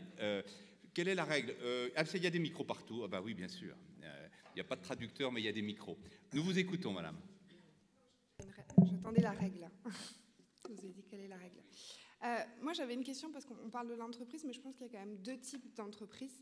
Il y a la multinationale et la grosse entreprise financière, et après il y a l'entrepreneuriat sous différentes tailles, que ce soit de la PME, que ce soit de l'auto-entrepreneur, et que ce soit une prise en main. Et j'ai aucun souci avec les 2 entreprises au bout de la table qui sont dans des choix individuels plus ou moins collectifs, enfin, qui partent de volontés individuelles et qui travaillent ensuite sur des choses collectives avec un vrai projet stratégique. Donc finalement, la question, on a parlé aussi de l'allocation universelle tout à l'heure, qu'il faudrait qu'effectivement, pourrait être un vrai changement de paradigme et de nouveaux systèmes. Moi, j'ai pas l'impression que la multinationale, aujourd'hui, elle a envie de changer de système, et j'ai l'impression que c'est plutôt elle qui bloque le système et l'épanouissement des individus avec une tentative de préservation coûte que coûte de ce capital. Aujourd'hui, les grosses entreprises qui sont dirigées par des marchés financiers, vous n'allez pas me dire qu'elles ont une stratégie et que les salariés peuvent avoir une vision partagée.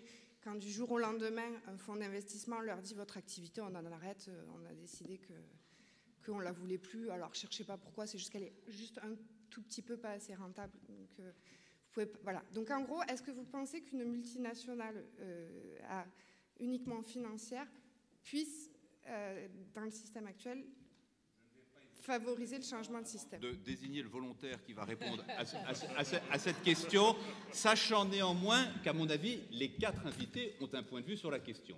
Éric. C'est évidemment une bonne question. En plus, il se trouve que j'étais, avant d'être donc au comité exécutif de Generali, au comité exécutif de BNP Paribas, donc le capitalisme financier, j'ai les 2 doigts dans la prise, si je puis dire. Voilà, j'ai un copain qui m'a appelé le week-end dernier, il avait monté une start-up il n'y a pas longtemps. Il m'a dit, c'est embêtant, j'ai un fonds d'investissement qui est rentré, ils veulent me débarquer lundi matin. Voilà, donc la dureté des relations dans la vraie vie, c'est comme ça, elle n'est pas dépendante du type d'organisation. Pour parler du capitalisme financier international, puisque c'est ça votre question, c'est évidemment un rapport de force. C'est évidemment un rapport de force qui peut être géré différemment suivant les individus. Et à la fin, ce sont les individus qui sont à l'œuvre. Moi, je vais citer un exemple qui porte sur BNP Paribas et dont je suis très fier, parce que c'est une entreprise qui n'a pas d'actionnaire particulier, qui effectivement, les actionnaires de façon collective votent aux assemblées générales. Il y a quelques années, nous avons décidé que nous allions, chez BNP Paribas, assurer à l'ensemble des collaborateurs européens le même niveau de protection sociale que ce qui prévalait en France. Voilà, c'était quelque chose qui n'était pas obligé, qui est assez coûteux, comme on l'imagine, et qui nous a semblé être de notre responsabilité collective, dans un souci d'équité entre les salariés. Donc, il n'y a pas de bonnes entreprises et de mauvaises entreprises, il n'y a pas de bon système et il n'y a pas de... Voilà. C'est la responsabilité des acteurs et... je le vois très précisément parce que je le vois chaque jour. Chef d'entreprise, c'est faire la synthèse entre les 4 parties prenantes que sont les clients, les salariés, l'environnement, disons la planète, la société et les actionnaires. Et ce jeu est un pur jeu de rapport de force et également d'engagement personnel. Et on a vu des chefs d'entreprise démissionner parce qu'on leur demandait de faire des délocalisations. Et on a vu des chefs d'entreprise aller beaucoup plus loin que même ce à quoi auraient pensé les actionnaires pour augmenter la rentabilité. À la fin, il n'y a vraiment que des cas d'espèce. Mais ce type de comportement, on les trouve pas forcément à l'identique. Évidemment, il y a plus de générosité dans le secteur de l'entrepreneuriat social, mais pas que non plus. Voilà. Donc moi, j'ai une vision plus mixte. Pas pour challenger ce que vient de dire Éric, mais pour avoir un point de vue différent.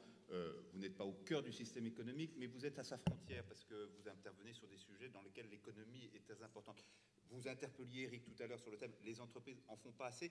Est-ce que vous avez quand même l'impression que les choses bougent au sens où vient de le décrire Éric, modestement d'ailleurs, il n'est pas en train de nous décrire un paradigme terrestre, mais est-ce que ça bouge de ce côté-là? Oui, ça bouge.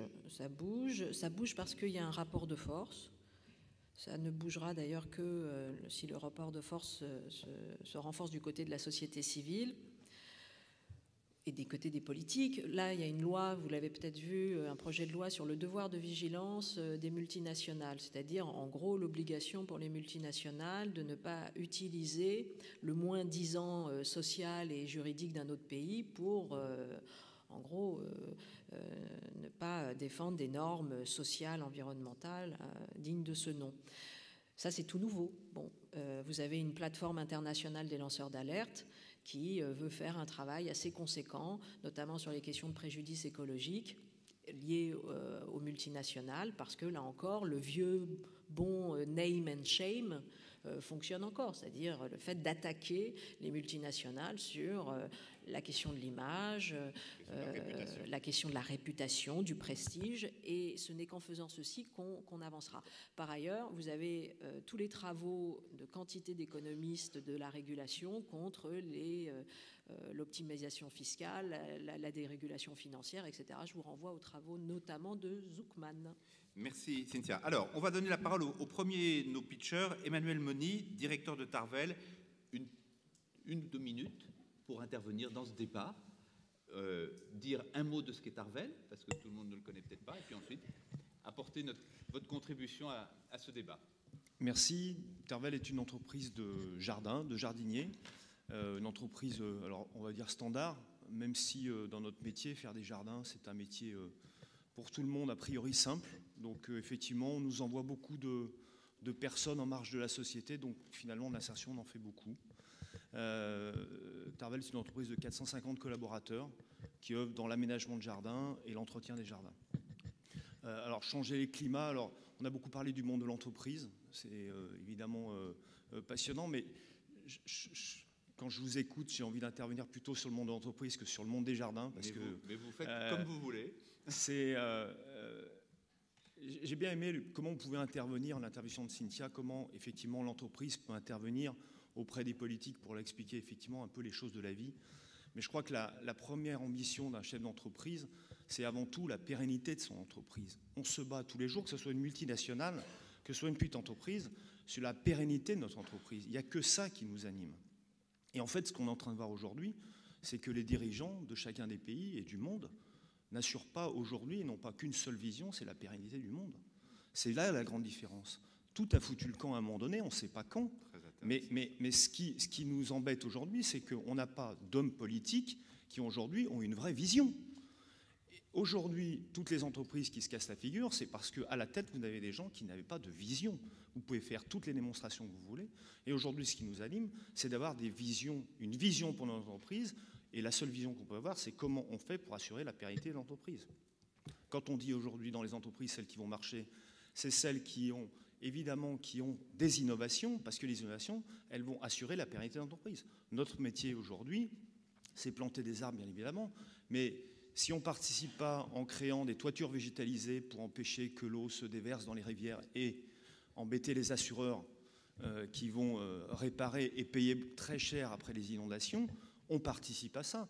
Si on ne fait pas changer tous les parkings des supermarchés qui ont mis de l'enrobé et où l'eau s'écoule, et nous on plante des arbres et on va faire des parkings verts en mettant du gazon à la place de l'enrobé qui va pouvoir permettre d'absorber l'eau, on participe à cet effort-là, mais il faut faire confiance aux vraies entreprises du paysage pour ça. Et j'ai bien d'autres idées. Par exemple, si dans toutes les rues de toutes les villes du monde, on plantait non pas des arbres sur les trottoirs, mais au milieu, alors vous allez me dire comment on va faire pour planter des arbres au milieu d'une rue, on éviterait de garder la pollution le long des immeubles, mais c'est très facile de planter des arbres au milieu d'une rue. Il suffit de mettre d'un côté les voitures et de l'autre côté les vélos, et ça protège en plus les vélos. Voilà, c'est tout ce que je voulais dire.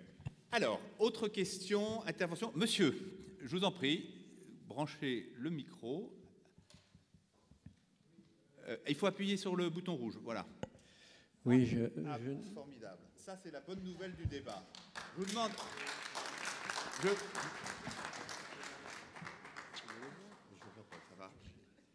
Bien, je n'osais parler de la présence ou de l'absence de Jean-Paul Delevoye, qui était annoncé dans les programmes, vous l'aviez vu, qui avait un empêchement de dernière minute, mais un semi-empêchement puisqu'il est là. Je ne vais pas interrompre la personne qui s'apprêtait à prendre la parole, mais Jean-Paul, je vais vous la donner très vite aussi. Je vous écoute, monsieur. Oui, concernant l'entreprise, j'ai effectivement une vision aussi optimiste que celle de monsieur Lombard. Et je crois qu'il y a besoin de ces lanceurs d'alerte dont parlait Cynthia Fleury. Moi, je me rappelle, et je voudrais la mentionner parce que c'était assez exemplaire et ça remonte assez loin dans le temps. Il y a une petite ONG en Suisse qui s'appelle la Déclaration de Berne et qui avait lancé un mouvement vis-à-vis de Nestlé en disant que c'était un baby killer, tueur de bébés, parce que les agents de Nestlé dans les pays africains, c'était des femmes, prenaient des blouses blanches et puis elles promouvaient les produits Nestlé pour les bébés, mais mélangés à de l'eau qui était de l'eau polluée, ça créait évidemment des diarrhées et des problèmes pour les bébés.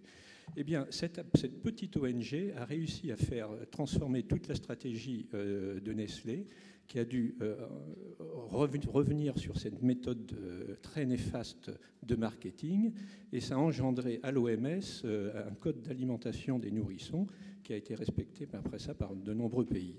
Donc là, je crois que c'est important, si on veut effectivement changer le monde dans le sens de meilleure santé, de meilleur environnement, de voir les actions des lanceurs d'alerte ou des ONG qui peuvent être des petites actions avec d'énormes effets. Maintenant, ma question, elle est en ce qui concerne justement comment fédérer toutes ces initiatives. C'est très difficile parce que elles sont individuelles, les gens sont engagés sur le terrain à un niveau très décentralisé, il y a des fois des problèmes de concurrence. Mais est-ce qu'un moyen ne serait pas de trouver justement un nouvel imaginaire commun qui soit un champ d'intégration qui se développe au niveau d'un territoire, de la nation ou de l'ensemble du pays? Et quels seraient les éléments de cet nouvel imaginaire commun? Certains disent qu'il faut revenir au concept de nation, d'autres disent que c'est dépassé. Je crois que tout le monde est d'accord sur les trois valeurs de la République, en y ajoutant la laïcité et l'écologie. Mais moi, ça me paraît extrêmement important par rapport à cette espèce d'éclatement des bonnes initiatives, mais aussi de l'éclatement de l'individualisme, d'essayer de retrouver un espèce de champ commun de conscience collective avec des valeurs communes. Alors, quelles devraient-elles être et comment les forger et comment les diffuser en quelque sorte? Merci monsieur. Et pour le témoignage et pour la question, le hasard fait bien les choses, Jean-Paul Delevoye. Évidemment, quand monsieur a pris le micro, il ne savait pas que vous alliez rentrer dans cette salle. Je ne vais pas vous faire le résumé de l'heure de débat qu'on vient d'avoir. Comment dire? Il y a plein d'espoir, plein d'optimisme, les politiques ne s'en tirent pas forcément très bien de ce débat. Voilà. Et donc, comme je sais que vous n'appartenez pas à la meute d'une certaine manière, que vous avez, après une longue carrière politique, notamment dans votre cher Pas-de-Calais, vous avez décidé de vous engager au plus près de la société. Je rappelle que jusqu'à la période récente, vous présidiez le Conseil économique, social et environnemental. Comment vous prenez le ballon qui vient de vous lancer sur comment on crée de l'imaginaire et quel rôle le politique peut jouer dans cette création de l'imaginaire, s'il a un rôle à jouer? D'abord, toutes mes excuses aux uns aux autres. Je suis d'autant plus désolé que c'était une réunion avec le ministre de l'économie et des finances que j'aurais souhaité entendre, et Cynthia, que je connais bien, et Sébastien, et vous-même, en tant qu'assureur, et je voudrais saluer Jacques. Moi, je souhaitais être présent pour vous dire à quel point nous devons nous interroger sur un certain nombre de questions. Dans le monde entier, toutes les forces anti-système sont en train de se mettre en route. Et donc, il faut que nous nous interrogions pour savoir pourquoi les gens qui sont dans le système considèrent tout à fait anormal qu'on puisse contester la logique de leur système. Or, il n'y a pas un chef d'entreprise, il y en a ici, qui, lorsque les clients manifestent une désapprobation, ne se remet pas en cause et n'essaie pas d'adapter son offre par rapport à cette insatisfaction qui se manifeste. Donc nous sommes aujourd'hui, après un premier signal d'avertissement qui avait été donné par Stéphane Essen sur les indignations, dont j'avais trouvé d'ailleurs que l'indignation c'est bien mais l'action c'est mieux, on voit bien qu'aujourd'hui il y a un bon sens populaire mondial qui consiste à dire que nous sommes en train de vivre un paradoxe, un triomphe sans précédent du capitalisme, mais sans régulation, une explosion des inégalités et une déstabilisation potentielle du monde extrêmement préoccupante. La deuxième, c'est là où il faut être optimiste, c'est qu'il y a un moment politique fabuleux qui est en train de réapparaître et que l'on avait un peu oublié, c'est que nous avons été élevés par la philosophie de Descartes, l'homme domine la nature. La COP21, c'est le rideau de nos insouciances est déchiré et on prend en pleine figure que la nature est fragile, qu'il n'y a pas de plan B, il n'y a pas de planète B. Et c'est quelque chose qui peut donner paradoxalement l'expression d'une citoyenneté mondiale. On a fait avec Nicolas Hulot au sommet des consciences au Conseil économique, social et environnemental, dont l'objectif numéro 1, c'était de faire prendre conscience aux uns et aux autres qu'on est tous interdépendants de l'autre, même si on ne l'aime pas. C'est-à-dire que si vous appreniez dans vos quotidiens, à vos enfants, à vos voisins et à nous-mêmes, de ne plus considérer comme un fait divers les incendies américains, les tsunamis du Pacifique, l'avancée des déserts africains, mais de se dire peut-être que dans mon comportement de consommateur, je suis en partie responsable de ce qui est en train de se passer et que peut-être en modifiant mon comportement, je peux éviter que, si l'on a cette notion de solidarité, de responsabilité vis-à-vis de l'autre, à un moment où on prend en pleine figure à l'échelon de la planète que l'on est dans une situation fragile, ça peut être un moment de citoyenneté fabuleux. Le deuxième élément, c'est que la fragilité de l'homme, par le 11 janvier, par ce qui vient de se passer au 13 novembre, par le fait qu'on croyait tous que la sécularisation allait accompagner l'industrie et qu'on voit bien que le phénomène religieux réapparaît partout, non pas pour donner du sens à la vie, mais pour rejeter l'autre, c'est un moment où on s'aperçoit que cette dimension humaine est en train de réapparaître. Je vois dans des discours de chefs d'entreprise de plus en plus conscients qu'en ayant trop satisfait les besoins des actionnaires et en méprisant la valeur des hommes, eh bien, on a une instabilité. On ne peut pas construire un système économique et un système politique sur la désespérance des hommes et sur la désespérance, la dégradation de la nature. Et troisième élément, c'est un autre moment fabuleux pour nous, c'est qu'on est en train de nous faire montrer que la technologie peut reculer toutes les limites. On va vivre 140 ans. La question, c'est que tous les reculs des limites nous a fait rêver jusque dans les années 60-70. Kennedy a dit on va aller dans la Lune, etc. Là, aujourd'hui, consciemment ou inconsciemment, on se dit tous « Ah, quelle chance, vivre 140 ans, mais est-ce que je vais bien vivre 140 ans ?» C'est-à-dire que réapparaît à toute vitesse quel est le sens que je vais donner à ma vie. Et donc, quelle est la notion de la spiritualité dans laquelle je dois me baigner pour qu'on puisse avoir cela.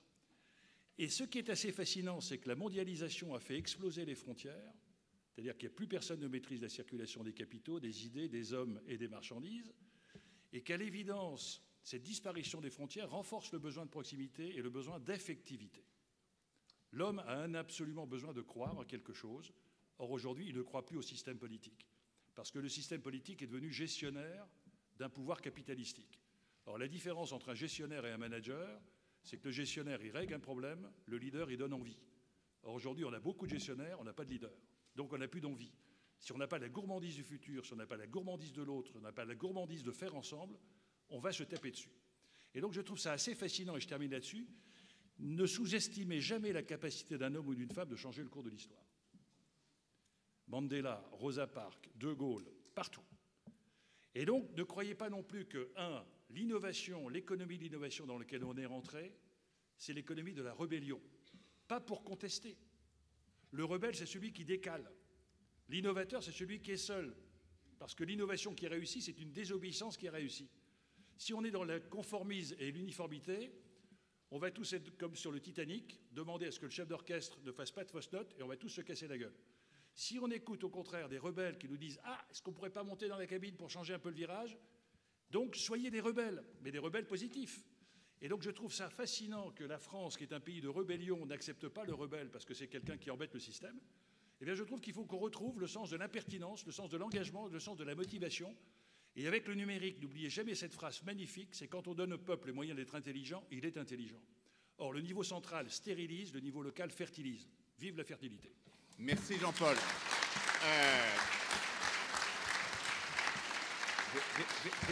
Quand j'ai entendu Cynthia et quand j'entends Jean-Paul là, j'ai l'impression d'un effet stéréo assez harmonieux d'une certaine manière. Néanmoins, je ne vais pas vous demander, Cynthia, de rebondir sur ce que vient de dire Jean-Paul. Je voudrais juste ne pas trahir la promesse qu'on avait faite à monsieur qui vous interpellait sur la question de l'imaginaire. En un mot, recréer de l'imaginaire. C'est facile en un mot, hein, mais essayez quand même. En un mot, j'inverserai la proposition d'aller tout de suite sur la vision, mais de travailler politiquement au fait de faire émerger les conditions de possibilité d'une vision, c'est-à-dire en gros de retourner à ce système qu'est l'éducation. À l'éducation, il se joue des mécanismes d'inhibition sociale très forts. Il se joue des mécanismes d'inhibition cognitive très forts. Et donc, le premier grand territoire à réinvestir, c'est avant tout de nous dire, tiens, nous allons avoir une vision commune. C'est déjà nous donner la possibilité d'avoir une vision commune. Et ça s'appelle l'éducation, ça s'appelle la santé. Et c'est considérablement sous-investi. Après, je dirais de refaire de reconsidérer, si vous voulez, que l'innovation démocratique, l'invention démocratique est un grand geste, notamment pour un peuple. Moi, j'espère que nous aurons un geste constituant, réel, une 6e République ou autre. J'espère qu'on aura ça parce que se crée là précisément une cohésion forte. Et puis, je pense qu'il faut aussi penser un universalisme d'un genre nouveau, un internationalisme d'un genre nouveau, parce que la réalité n'est pas franco-française, c'est-à-dire que demain, inventer vraiment la mobilité réelle des hommes, et en l'occurrence de nos enfants, c'est aussi un enjeu considérable. Donc je dirais trois beau programme déjà. Deuxième pitcher, je vais vous demander aux pitchers de véritablement ramasser leurs propos, parce qu'on est en train de prendre un peu de retard. Comme il n'y a pas de séquence après, on débordera un peu et on se fera engueuler par Jacques, mais c'est pas grave. Éric Boll, que je n'ai pas vu avant le débat, c'est vous, monsieur? Non? Donc, j'ai eu de raison de ne pas le voir avant le débat, parce que je ne vais pas le voir non plus pendant. Donc, déjà, on a gagné un tout petit peu de temps. Alors, troisième pitcher, Charles Benoît Itzig, alors là, qui est bien là, que je connais, directeur et fondateur du Rameau. En un mot, le Rameau, qu'est-ce que c'est, Charles Benoît? En un mot, c'est difficile de résumer 10 ans de recherche sur la co-construction entre les acteurs économiques et les structures d'intérêt général en un mot. Mais en fait, je ne suis pas là pour parler du Rameau, je suis plutôt là pour partager une joie et pour lancer un appel à éclairer la France d'un élan d'espoir. Et pourquoi est-ce qu'on a les moyens de le faire ? L'Observatoire national des partenariats, que pilote le Rameau, vient de publier 3 études sur les fragilités prioritaires et la co-construction en territoire, où les citoyens, d'une part, les associations, d'autre part, et les entreprises nous offrent 3 bonnes nouvelles. Alors, partageons-les. La première bonne nouvelle, c'est qu'il y a un vrai devoir d'alliance pour inventer ensemble des solutions concrètes de proximité face aux fragilités des hommes et des territoires. Il y a une confiance qui est demandée. 84% des Français pensent qu'il est urgent que les associations d'intérêt général et les entreprises travaillent ensemble pour résoudre les problèmes de société. Deuxième bonne nouvelle, ce devoir d'alliance, ce n'est pas d'abord une contrainte réglementaire de responsabilité, ni même une injonction morale d'empathie, mais c'est bien une opportunité d'innovation. Et ça change tout. Quand 69% de nos concitoyens, 86% des dirigeants associatifs, 81% des chefs d'entreprise déclarent que les partenariats sont source d'innovation pour réduire les fragilités et disposer de nouveaux moteurs de croissance économique, on voit là qu'il y a une rupture sociologique en marche. Et la troisième bonne nouvelle, c'est que ce mouvement, il est déjà là, il est déjà sur les territoires. 37% aujourd'hui des entreprises et 38% des associations pratiquent déjà ces dynamiques d'alliance. Donc c'est respectivement 9 points et 6 points de plus qu'il y a 5 ans. Donc ce n'est pas un mythe qui peut-être demain se fera, c'est une réalité en marche. Alors aujourd'hui, moi j'ai une proposition concrète, parce que nous avons la chance d'être considérés comme des entrepreneurs d'avenir, c'est-à-dire forcément des acteurs qui ont les alliances innovantes dans notre ADN.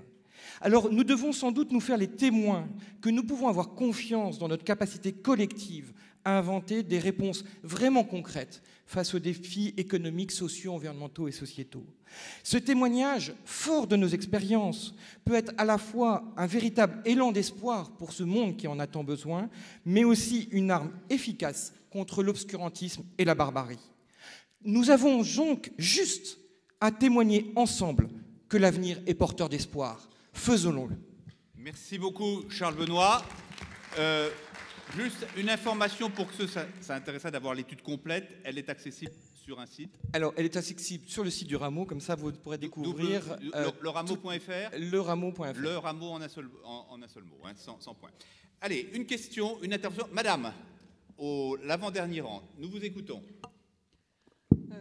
Pour construire un monde meilleur, on a parlé d'éducation, d'optimisme, etc. Je voulais savoir comment c'est conciliable avec l'emploi. Avec l'emploi. Ah, qui veut répondre à cette question? Peut-être Thibault, qui est quand même un peu au cœur de cette problématique. Je ne suis pas sûr d'avoir entendu la question. Si, non, mais Madame a posé la question en disant on parle beaucoup d'éducation, on parle beaucoup d'optimisme. Comment on peut concilier ça avec l'emploi? Ou l'absence d'emploi, je suppose. Non, elle a dit l'emploi. Oui, non, mais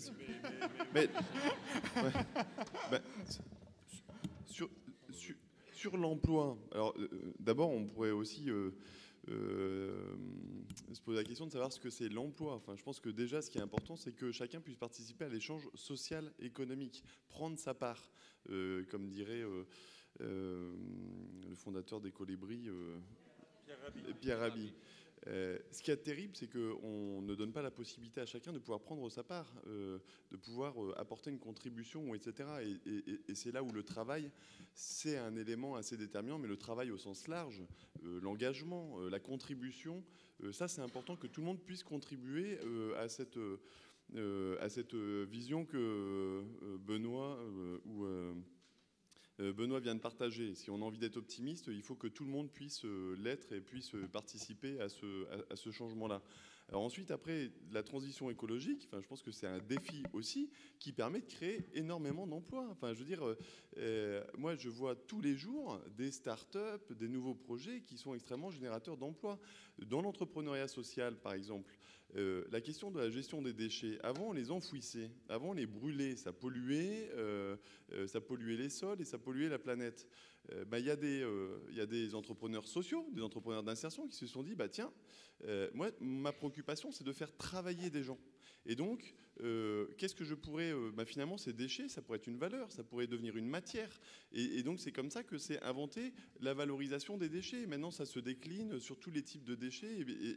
Et aujourd'hui, on a quand même des endroits comme à San Francisco, on est en train de parler de territoire zéro déchet. Et donc, ce type d'initiative, et je pourrais vous en citer, mais vraiment des centaines, il y a une innovation en ce moment sur ces secteurs-là qui, non seulement règle le problème de l'environnement, crée des emplois et permet quand même à chacun d'en vivre.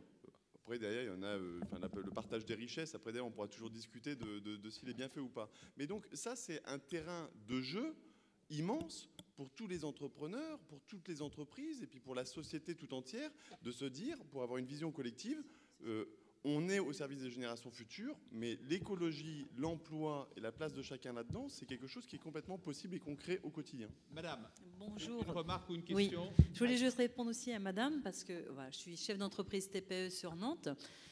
Jacques me connaît. Et j'aide des créateurs, justement, on est dans ce mouvement de créateurs qui s'entraident entre eux. On fait de l'accompagnement à la création d'entreprises. Mais je voulais répondre, madame, c'est pas incompatible du tout. Je vais citer Alexandre Gérard, qui est donc le dirigeant d'une société à Saint-Herblain, donc une ville à côté de Nantes, qui colle à Nantes, qui s'appelle Chronoflex, qui a vu ses marchés s'effondrer parce qu'elle travaille avec des marchés publics. S'est retrouvé de 22 millions à 14 millions et a été obligé de licencier des gens. L'horreur. Il s'est retrouvé très très mal. Et puis tellement mal qu'il s'est remis en question. Il restait quand même 200 salariés dans sa TPE. Et s'est tellement remis en question qu'il est allé regarder des ouvrages, des gens qui libèrent la société, qui imaginent l'entreprise autrement, comme on est en train de l'exprimer aujourd'hui et depuis plusieurs années. Et aujourd'hui, cette société, non seulement a réembauché largement plus que ce qu'elle a licencié, mais ce chef d'entreprise a tout simplement redonné le pouvoir, et en enlevant ce mot pouvoir qui nécrose beaucoup de choses, je suis désolée, ça commence par notre politique, mais aussi dans nos associations. Moi, j'en fais partie et je vois des choses incroyables, alors qu'on est là pour aider des gens. Et il y a toujours ce jeu de pouvoir, cet ego qui, dans l'être humain, je ne sais pas s'il est juste lié au français, est toujours là pour détruire au final. On oublie l'objectif. Et donc, ce chef d'entreprise, Alexandre Gérard, lui, il n'est plus l'amiral du bateau, effectivement. D'ailleurs, je vous invite à regarder sur Internet, vous verrez le truc. Il rembauche, c'est possible, mais il faut changer sa vision. On n'est plus chef d'entreprise, on collabore et on libère son entreprise. Et c'est en ça que je crois qu'on peut effectivement faire évoluer nos sociétés et rembaucher. Merci beaucoup. Dernier pitcher qu'on va entendre durant cette séance, Philippe Gall, directeur de Servipack Salazie. Merci. Qui a manifestement un fan club déjà constitué avant même d'avoir pris la parole. Donc voilà, je suis patron d'une petite PME qui s'appelle Servipack Salazie, que j'ai reprise il y a 5 ans. Notre métier, c'est la gestion des déchets pour les groupes de la distribution, de l'industrie, de la restauration qui externalisent ce métier. On gère à peu près 6000 points d'enlèvement quotidiennement. Alors mon très modeste et très terre-à-terre témoignage va faire écho à plusieurs témoignages qu'on a déjà fait, notamment sur le plan de l'emploi. J'ai commencé par un point relatif à mon métier, qui est le déchet. Donc le meilleur déchet, c'est celui qu'on ne crée pas, mais après. Alors le zéro déchet, j'y crois pas, il en reste toujours quelque chose. Mais quand il est inévitable, on peut le réemployer. La bouteille redevient une bouteille après avoir été lavée. On peut le recycler, le verre fondu redevient une bouteille, on peut le valoriser de façon énergétique et brûler du déchet. Ça existe, ce sont des technologies très fines et très connues, ça permet de chauffer des villes, de créer de la climatisation, enfin voilà. Brûler, c'est pas l'enfer pour le déchet. Alors, pas mal. Là où on commence à toucher l'enfer, c'est quand on parle de décharge. Vous avez tous certainement vu des films dans les pays sous-développés où il y a des décharges à ciel ouvert, où il y a des enfants qui s'empoisonnent, des mouettes qui avalent le plastique. Enfin voilà, je ne vais pas faire du misérabilisme, vous le connaissez tous. Alors en France, c'est certainement beaucoup mieux géré, mais ça reste quand même une très mauvaise solution. La décharge, l'enfouissement. Alors en France, on n'appelle pas ça une décharge. Les technocrates se rassurent et donnent un joli nom à ça. Ça s'appelle un centre d'enfouissement technique, mais ça reste une décharge. Il y a 5 ans, j'ai décidé qu'on allait faire du zéro décharge. Et en 5 ans, nous sommes passés de 35% de tout notre tonnage de déchets à 0% d'enfouissement. Ça veut dire qu'on a trouvé des solutions pour réemployer, pour recycler et pour valoriser. Alors, ce n'est pas un exploit, d'autant plus qu'on en a fait profiter nos clients et que ça coûte moins cher. Ça coûte moins cher. Mais il faut quand même un petit peu de créativité. Il faut se creuser la cervelle. Ça évite de creuser des trous dans les campagnes. Voilà. Mais c'est facile, c'est pas très compliqué. Et ça coûte moins cher. Alors, je suis auvergnat, ça me parle quand c'est moins cher. Le deuxième point, ça touche le climat dans l'entreprise. Une entreprise, c'est un petit peu comparable à un corps humain. Toutes les composantes doivent marcher au même rythme et suivre la même horloge. Je trouve qu'il est aberrant de créer 2 catégories de collaborateurs, c'est-à-dire des collaborateurs installés, temporaires, sur le long terme, et des collaborateurs en précaire. Alors, il y a 5 ans, j'ai décidé de faire du 0 CDD. Et on y est très bien arrivé. On a presque triplé l'effectif de l'entreprise. Il n'y a plus aucun CDD. Le seul CDD qu'on a créé, il a été embauché ensuite, c'était pour remplacer un congé maternité. Voilà. Donc c'est le bénéfice. Il y a toujours des bénéfices, parce que je ne suis pas un philanthrope. C'est un investissement des nouveaux qui nous rendent au centuple la confiance qu'on leur fait. Et puis c'est une sécurisation des anciens qui aident et qui ne voient pas les nouveaux comme des concurrents. Donc il faut donner de la perspective et du temps long. J'aurais pu évoquer plein d'autres sujets qui tiennent au recyclage, comme l'emploi des seniors, hein, c'est aussi du recyclage et du réemploi. Ils apprécieront. Voilà.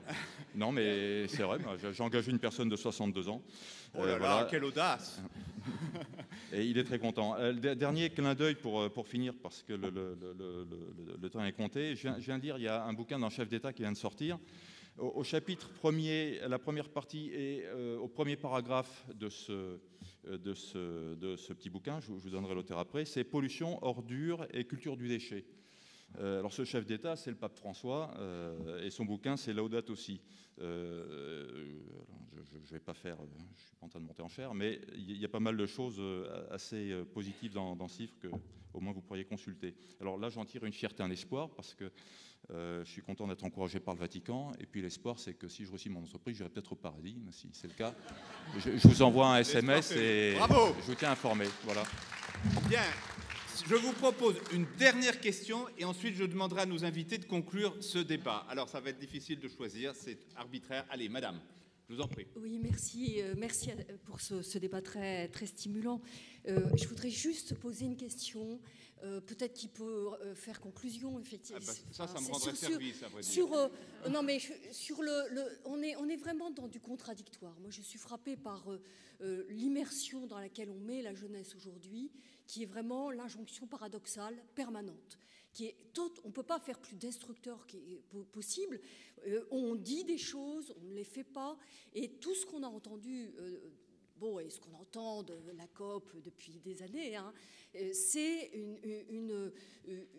on va faire, on a plein de bonnes idées, mais en même temps, on voit bien qu'il y a un système. Et moi, j'ai été frappée par ce que disait Cynthia Fleury sur est-ce qu'on a un modèle économique qui commence à être en adéquation avec ce que nous voulons. C'est la question majeure de savoir si, en compensant, on sert quelque chose qui va dans le bon sens, ou est-ce qu'on n'a pas tout à reconstruire. Moi, je suis frappée de ce que on a, du point de vue de l'innovation, parce que c'est ce que je travaille depuis 30 ans comme journaliste à Hub Magazine. Dans l'innovation, on continue la convergence NBIC, la biologie de synthèse, l'investissement des GAFA, avec un modèle d'imaginaire, quelqu'un a parlé d'imaginaire, qui est plus adéquat.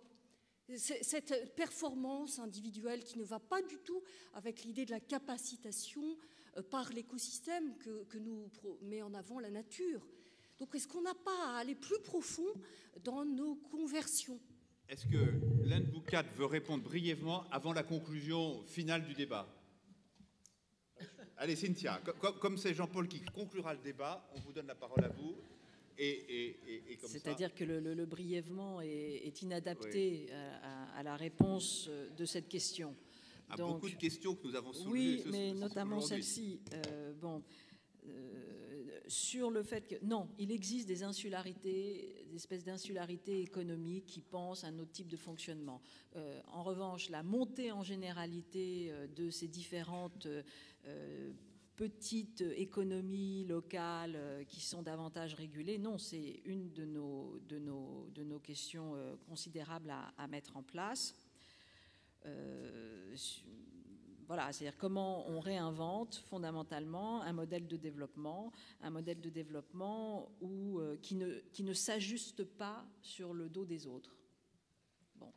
Et pour l'instant, je dirais qu'on a des deux côtés des preuves d'une volonté de ce non-ajustement et en même temps une belle capacité de résistance du côté de l'ajustement sur les autres.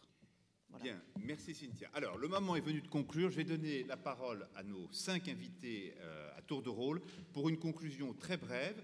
avec une question que je pose à chacun d'entre eux. En quoi revenez-vous chez vous plus riche après ce débat que vous n'y étiez entré? Sébastien. Bon, déjà, je suis d'un naturel optimiste, donc je crois un peu comme tous dans cette salle. Mais c'est vrai qu'à chaque fois qu'on commençait à tous prendre la parole, il y avait quand même pas mal de points noirs, de points durs, et l'idée de réimaginer un monde, voilà, un nouveau fonctionnement, nous paraît gigantesque à l'échelle individuelle, mais à l'échelle collective, je crois que c'est une ambition qu'il faut avoir. Donc prenons-nous par la main, avançons ensemble, et je suis certain que la nature de l'homme fera qu'on y arrivera. Ça va être compliqué, il y aura des moments durs, mais je suis persuadé qu'on va y arriver. Cynthia? Moi, c'est très très simple, dans la mesure où très souvent, j'ai une vision plus théorique que les autres intervenants, du fait d'être un enseignant-chercheur. Et là, précisément, je reviens riche des différentes initiatives qui nous ont été présentées. J'ai noté les noms, j'ai noté les sociétés, et nous allons bientôt nous rencontrer. Voilà. C'est très bien, c'est le but, hein, c'est la philosophie même de cet événement. Éric? Eh bien, déjà être sur une table ronde avec Cynthia Fleury, c'est quand même un exercice très exigeant. Merci. Voilà, on peut toujours progresser, on va essayer. Je trouve ça toujours très stimulant d'être avec les entrepreneurs d'avenir. Vous êtes une leçon d'optimisme, de positivisme et d'intelligence collective. Et merci pour ça. Plus précisément, moi, il me semble qu'il y a 2 éléments essentiels qui ont été dits, mais que je voudrais rappeler. Le premier, c'est qu'on est dans un monde qui ne bougera pas sans projet. Il y a un projet pour le monde, c'est protéger la planète, ça c'est à peu près clair. Chaque entreprise a un projet, ça c'est à peu près clair. Entre les deux, ça serait bien quand même que les personnes en charge s'en occupent. Il y a un proverbe canadien que j'aime bien, c'est les hommes sont comme les lapins, ils s'attrapent par les oreilles. Donc voilà, l'idée de projet est quelque chose de tout à fait essentiel.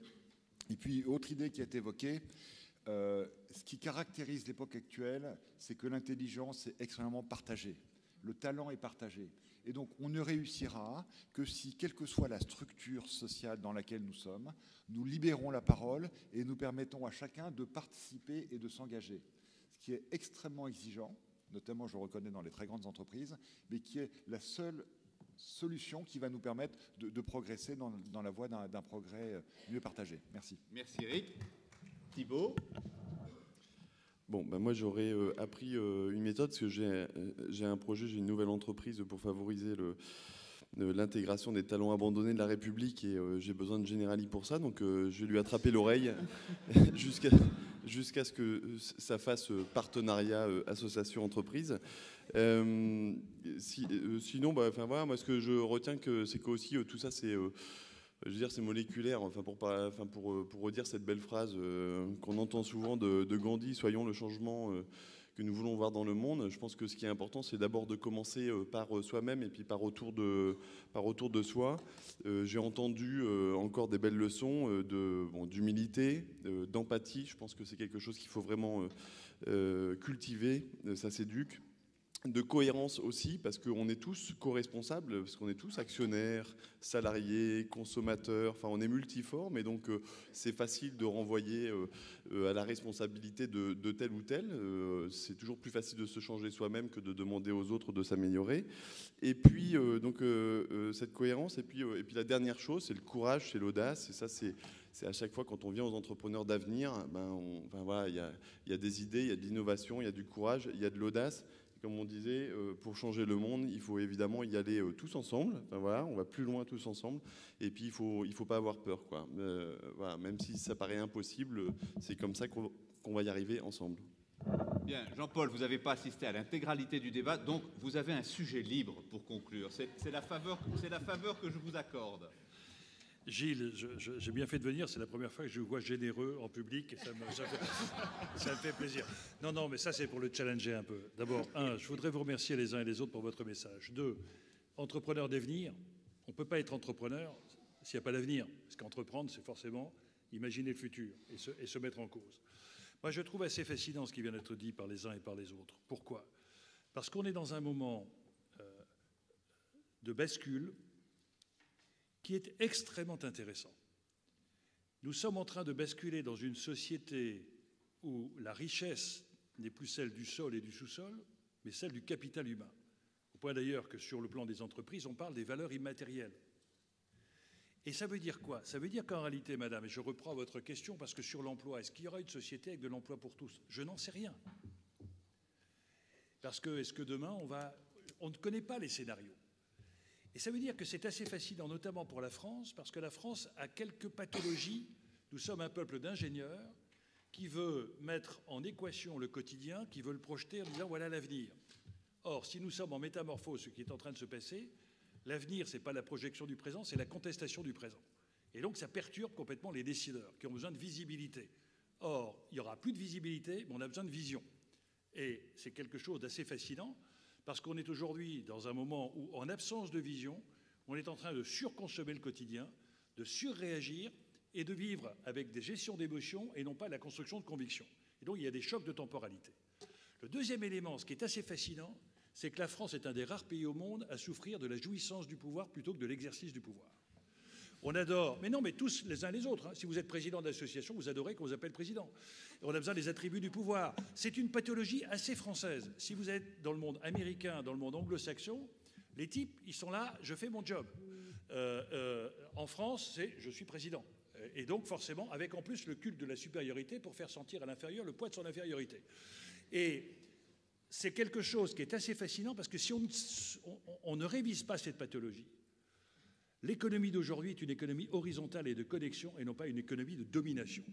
Or, tout notre système royal et républicain a été construit sur, comme le fidèle qui doit obéir au curé, le militant au secrétaire général, le citoyen doit obéir par la loi à l'État central. C'est exactement le contraire. Donc il y a un vrai problème pour les politiques. Et ensuite, dans cette relation de domination, Cynthia l'évoquait, il faut qu'on revisite la totalité des choses. Si on pense que l'avenir appartient à la valorisation de chaque talent, alors il faut tout remettre à plat. Notre système éducatif passe plus de temps à sanctionner vos échecs qu'à valoriser vos talents. Et si tu as échoué à l'école, t'es nul. Si ta femme s'est barrée, t'es nul. Si tu as déposé le bilan, t'es nul. Si tu n'as pas de Rolex, t'es nul. On est... Non, mais je le dis, mais soyez attentifs à ça. Soyez attentifs à ça, parce que quelquefois, en tant que parent d'élève, vous vous maintenez pour le maintien des notes de votre gamin, quelquefois plus pour savoir si votre gamin il est supérieur à celui du voisin. Donc on est tous dans la pathologie française de la comparaison, de la relativité sociale. Si le capital humain est demain la force de la France, puisque l'allemand est obsédé par le process, l'anglais est obsédé par le résultat, la France, c'est la créativité et l'innovation. Il n'y a pas une pépite numérique derrière laquelle il n'y a pas un ingénieur français. Mais ça veut dire que si on est dans cette logique du capital humain, ce que vous faites en tant qu'entrepreneur d'avenir, le gamin qui échoue, ce n'est pas un nul, c'est une intelligence qu'on n'a pas su mobiliser. Le chômeur, ce n'est pas un inactif, c'est un talent inutilisé. Et ce que vous disiez, monsieur, sur la personne de plus de 62 ans, c'est quelqu'un qui reste disponible. Et donc, l'on voit bien que nous devons complètement revisiter ce genre de choses. Et je ne sais pas, madame, s'il y aura un emploi pour tous, mais il y aura un talent à connecter pour tous. Et l'on voit bien que dans l'économie de la performance, on va être de l'économie de l'épanouissement, puisque comme on aura moins de fric dans les années qui viennent, la vraie question, c'est comment être heureux avec moins de fric. Et donc, la vraie question, c'est on a vaincu la pauvreté, mais on a laissé développer la misère. Parce qu'on a perdu le sens du partage, le sens de l'autre et le sens de l'intériorité. C'est les vrais combats que l'on doit mener entre entrepreneurs d'avenir. Ça veut dire quel est le sens que je donne à ma vie. Si on ne donne pas à nos enfants et à nos adultes le soin de se construire une conviction par rapport à toutes les émotions, on va sur une manipulation collective, un esclavage moderne. On sera piloté par Google qui vous dira ce qu'il faut penser, ce qu'il faut croire, vous mobiliser dans les choses les plus radicales. Et donc la liberté de l'homme est aujourd'hui en cause sur la capacité de donner à chacun la capacité de construire des convictions. Ensuite, sur la notion de l'altérité, je partage totalement l'avis de Cynthia, on a perdu le sens de l'autre. On est tous dans une soif de consommation qui fait qu'on existe plus pour ce qu'on dépense que ce que l'on pense. Or, aujourd'hui, on va passer de la soif de la consommation au sens que l'on donne à sa consommation. Et quand monsieur parle tout à l'heure de déchets, ce n'est pas uniquement un problème de culpabilisation en disant il faut trier les déchets. Regardez un peu les effets comportementaux des politiques publiques. Lorsque vous permettez à quelqu'un, quelle est la situation aujourd'hui pour un citoyen classique? Son espace, plutôt négatif, feu rouge, l'usine peut se barrer. Et même, c'est peut-être insécurité. L'avenir, incertain, pire qu'aujourd'hui. Et l'autre, c'est un concurrent, il peut piquer ma place ou éventuellement, il peut créer du bruit la nuit. Si vous amenez cela dans une politique d'environnement, y compris de recyclage des déchets, le temps devient positif. Chaque geste que je fais va améliorer mon avenir. L'autre devient un partenaire, puisque mon voisin, il a intérêt comme moi. Et l'espace, je l'améliore. Vous avez donc aujourd'hui une vision que n'ont pas les politiques, parce que les politiques, on veut gérer en équation les individus, on veut mettre chacun d'entre vous dans une norme, ce qui fait qu'on accepte la normalité, et on crée des politiques de culpabilisation judéo-chrétienne, de compensation d'handicap, plutôt que de responsabilité collective, d'inclusion, pour dire qu'est-ce qu'il faut que je fasse pour que le type reste en selle. Et donc je trouve que cette notion de capacité va inverser complètement les concepts. Et ce qui est fascinant aujourd'hui, c'est que les gens ont compris qu'ils ne croient plus aux idéologies politiques. Parce que les politiques qui ont perdu leur idéologie politique, qui croient encore aujourd'hui à l'ultralibéralisme, autorégulation du marché, ça fait exploser les inégalités. Qui croient aujourd'hui aux philosophies de gauche de la relance de la dépense publique keynésienne, il y a 15 000 milliards de dollars d'injectés, il n'y a pas de croissance, il n'y a pas d'emploi. Ça veut donc dire qu'on est à un moment très opportun où chacun a compris qu'il fallait repenser le vivre ensemble, le projet collectif, l'imaginaire, l'utopie, et faire en sorte que ça se fera non pas en étant fonctionnaire, mais en étant entrepreneur. Et entrepreneur, pas uniquement de façon collective, en entrepreneur, être capable de pouvoir peser sur son propre destin et d'être acteur de sa propre vie. Et je trouve ça fascinant, cette opportunité qu'il y a aujourd'hui, à condition que le pouvoir ne cherche pas à vous dire et mobiliser son intelligence pour vous expliquer pourquoi on ne peut pas faire, mais comment on permet de mettre l'intelligence pour savoir comment on peut faire. Et je termine tout simplement en disant que tous les pouvoirs politiques se sont construits sur la conquête des espaces. Le vrai débat de demain, ce n'est pas la conquête des espaces, c'est la conquête du mental. Libérer les esprits. Sinon, nous allons avoir des radicalisations de vie politique, des radicalisations religieuses, des intolérances vis-à-vis de l'autre.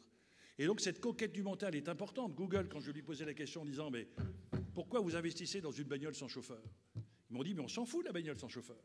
Si on permet à quelqu'un d'avoir 3 heures de disponible plutôt que d'être accroché à son volant, on peut impacter son cerveau pour l'inciter à la lecture, à l'écriture, etc., etc. » Donc la conquête du mental, c'est quelque chose de tout à fait fascinant. Qu'est-ce que vous offrez à vos salariés quand vous leur offrez la place d'être acteurs de l'entreprise connectés à un capital collectif?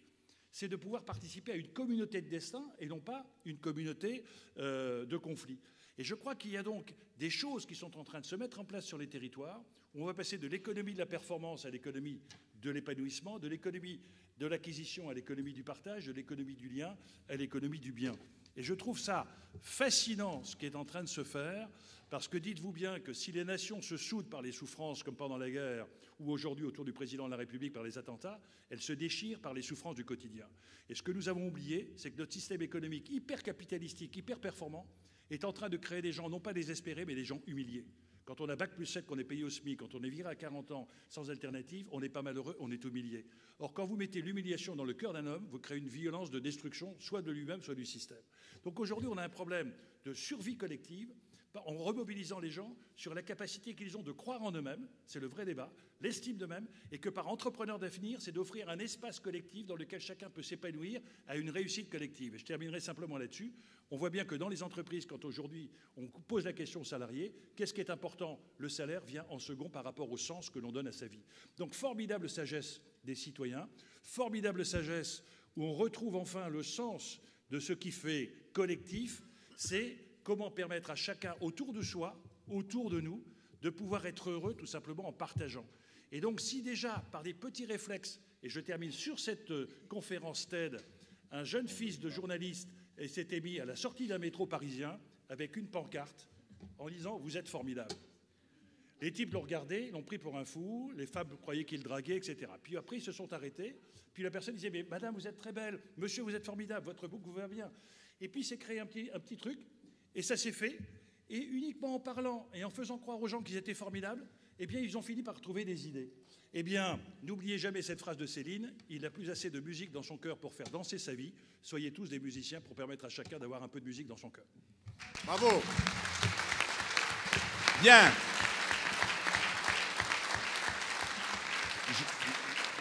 Je vois Jacques Huybrecht qui est au fond de notre salle. Excuse-moi, nous te rendons les clés avec un petit peu de retard, mais comme tu as assisté à la quasi-totalité de ce débat, tu sais pourquoi. Voilà. Merci à vous tous, merci aux invités, merci à vous, auditoire. Je vous souhaite 2 jours de débat aussi passionnants que celui que nous venons de vivre, et nous vous verrons certainement demain après-midi aussi. Cynthia, content de vous revoir. Votre gamin va bien ?